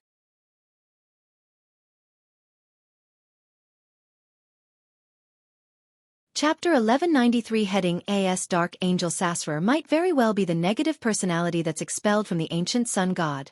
Mr. Dor was once the most powerful king of angels. The Abraham family also possesses at least 2 grade 0 sealed artifacts that's at the level of an angel of the apprentice pathway. The underlying rules of this world are chaos and madness. Pieces of mysticism knowledge resonated in Katlia's mind, causing her to feel weighed down in addition to her shock. If it wasn't for the Tarot Club, Mr. Fool's protection, and the World Gehrman Sparrow's help, she believed that it wouldn't be easy for her to obtain such knowledge. She definitely had to take a tremendous risk in exchange. If she wasn't careful, she would attract the attention of certain high-level existences, or be embroiled in madness and pain. Thank you for your advance payment. This will greatly help me digest the potion. Katlia opened her eyes and thanked him sincerely. According to her original plan, she believed that she would be able to gain some mysticism knowledge after meeting Queen Mystic. With Gehrman Sparrow's current advance payment, her mysticologist potion would most likely be completely digested. Unfortunately, a few days before she arrived in Backland, Queen Mystic Bernadette had left the city to trace a lead. This left Katlia extremely disappointed. Upon hearing Ma'am Hermit's words, Klein, who was pretending to be the world, laughed hoarsely. A price is exacted for what's bestowed. As his voice echoed, he nodded at the 2 ladies, Justice and the Magician, indicating that he was also directing those words at them. After the private gathering ended and the members left Sapphira Castle one by one, Klein stood up and walked back to the seat of honor from the bottom end of the long mottled table, to the seat belonging to the Fool. He leaned back into his chair and propped his elbow on the armrest as the void beside him rippled and formed halos. These were prayer lights that came from puppets controlled by a historical projection that Klein had summoned. They had existed before the gathering, but the corresponding area had been hidden from the rest, so no one could sense it. It was only now restored to normal. He cast his gaze at the rippling light and expanded his vision into the distance. In the real world, a dark mountain stood erect. There was a mountain hole at the mountainside that extended downwards. This was once a place that hid many humans who had survived the cataclysm, but they were later turned into dark demonic wolf Kotur's marionettes. During this period of time, Klein kept tracing the clues and found 3 spots where the dark demonic wolf had hidden himself. However, Klein didn't gain much from them. The reason was simple. Just like now, there was a rock in the cave. On it sat a young man wearing a classic black robe, a pointed hat, a broad forehead, and a thin face, Amon. This angel of time seemed to sense the gaze from Sapphira Castle as he raised his head and adjusted his crystal monocle. The corners of his mouth curled up slightly. Klein retracted his gaze, his facial muscles twitching slightly as he muttered, "What a haunting presence. It's not like this fellow doesn't understand the dark demonic wolf's past. Is there a need for him to destroy all the clues I need? Furthermore, he only comes slightly earlier than me every single time. If it wasn't because he wasn't Amon's match, he really wanted to hang him up and beat him." Phew. Klein exhaled and immediately returned to the real world. He wore a black top hat and carried a dim yellow lantern. He dispelled his maintaining of the historical projection and without looking back, he left the mountain and ventured deep into the silent wilderness. There was no hesitation in his footsteps, as he had already obtained detailed information about the dark demonic wolf, Kotur, from the Evernight goddess. He was well aware of the character, styles, and habits of the god of wishes. The reason why he was still searching for the dark demonic wolf's past was mainly because he wanted to verify the information. After all, the East Continent had been in the forsaken land of the gods for more than 2,000 years. The dark demonic wolf had escaped the Evernight goddess's attention for a sufficiently long period of time, so it was very likely that some abnormalities and changes in character would occur.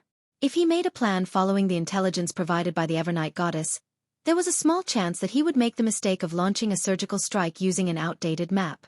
Under the tremendous pressure from the true creator and Amon, the chances of the dark demonic wolf transforming isn't low. Perhaps it has even turned abnormal or half-mad because of the excess stress. Klein couldn't help but lampoon inwardly. The words dark demonic wolf could actually be switched to Klein Moretti or Zhou Rue ad verbatim. It just needed to be said in future tense. The other reason for his persistence in pursuing the dark demonic wolf's past was that he was trying to fool Amon, making it difficult for him to guess that he had already grasped the key information. Of course, this might not be able to deceive the god of deceit. His main goal was to obtain a victory of the mind, so as to adjust his mental state that was overly stressed. This allowed him to reduce the frequency at which he sought Miss Justice's treatment. Well, from the looks of it, the dark demonic wolf still maintains its clarity and rationality in the late second epoch. It wasn't as violent as when it first fused with other Beyonder characteristics, bloodthirsty, crazy. His most important personality appears to not have changed. Ever so suspicious. He doesn't even trust his own marionettes. Once Keeb decides to migrate, he would leave all the marionettes that he had before and sever all connections. Also, the dark demonic wolf seems to have migrated from the east over here. As he thought about it, Klein came to an abrupt stop. Under the darkness that was void of stars and the crimson moon, he cast his gaze in a particular direction by relying on his spiritual intuition. His expression gradually turned solemn as he raised his right hand and pressed on his silk top hat. Then, he adjusted the direction he was heading in and walked towards where his eyes were trained at. That was the east. In the endless darkness, the lantern in his hand cast a lonely shadow. His trench coat was almost the same color as the distant night as his footsteps quickened. Backlund, Empress Borough. Inside the Hall family's luxurious mansion. Audrey sat in front of the dressing table and began to seriously consider how to release the bait in a seemingly reasonable fashion. During this process, she suddenly thought of something. That was that, if she wanted to go near a Beyonder gathering and monitor the thoughts of the participants, there was a lack of quick and efficient methods. As a Sequence 4 demigod, she neither could fly nor teleport. She also couldn't use the flames to jump secretly. It would be fine if it was late at night, but if she wanted to use dreams as a springboard, She could only rely on her feet during the day and evening. Actually, my speed isn't slow, but if I were to run faster than a steam train, I would definitely attract attention. There are so many powerhouses in Backland, so there's no lack of existences that can see through my psychological invisibility. Similarly, in my dragon form, I can fly, but that's just too eye-catching. Currently, I can only let my consciousness and spirit body enter the sea of collective subconscious, while I'm unable to bring my body in. As she pondered about the matter, Audrey could only consider purchasing sealed artifacts or mystical items that had traveling powers while deciding to travel through dreams if there were dreams. Otherwise, she could only rely on walking, carriages, or the metro. What a simple demigod. It's no wonder the full name is half human, half god. Those terrifying beyonder powers are the godly side of things, while these are the human side of things. Audrey gave a self-deprecating laugh and reined in her thoughts. Backland. Hillston Borough. Sitting beside the fireplace, Furs opened a book that was propped on her thigh as a platform for her to write. Holding a pen in her hand, she stared at the horizontal lines on the paper and the tarot cards that were scattered on the ground for a long time. What's wrong? You don't want to lie to your teacher? No, everything you write will be the truth. You don't want to set up your teacher? Zio walked over, crouched down, and looked up into Furs's eyes. Furs shook her head. No, it's not because of this. I do feel a little guilty, but I know that this is a good thing for the Abraham family. I'm just hesitating. I keep feeling that our destinies will change after writing this letter. Zio was a little stunned when she heard that. She didn't quite understand what her good friend meant. Furs let out a sigh and said, "The battles from the past and now were actually not that dangerous for us. We had the ability to avoid it and obtain the corresponding resources to continue our peaceful lives. Therefore, my feelings for them don't run deep. We're like people standing beside a torrent. We could have watched everything go by safely, but after writing this letter, we might perhaps be swept into the torrent." Zio listened quietly. She opened her mouth and pursed her lips. If not for this, do you think we can avoid the torrent of fate? As she spoke, she picked up a tarot card from the ground. The surface of the card depicted an angel blowing a trumpet and the deceased. Judgment card. Furs looked at the deck of tarot cards for a while before closing her eyes. She pulled her hair back and smiled. I understand. This is an inevitable destiny. After praying to Mr. Fool and after obtaining the magician card, it was an unavoidable destiny. The fountain pen in Furs's hand finally landed on the letter. Pritz Harbor. Dorian Gray Abraham, who had long left the Fishermen's Association and changed his identity, tore open the letter sent by his student. As he quickly browsed through it, his expression went from shock, joy, and confusion to horror. Bang! Dorian threw away the letter in his hand and knocked down the table in front of him.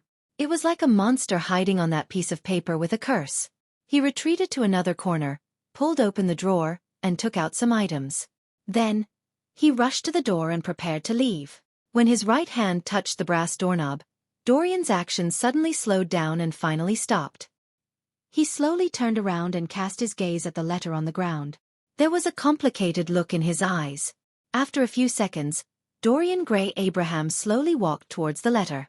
He walked with hesitation, feeling the dilemma and struggles, but he didn't stop. It was as if he had been seduced by the devil. You're tuning in to the Xueqi's Martial Arts Saga YouTube channel. Don't forget to subscribe and join us on this journey to catch the most captivating stories.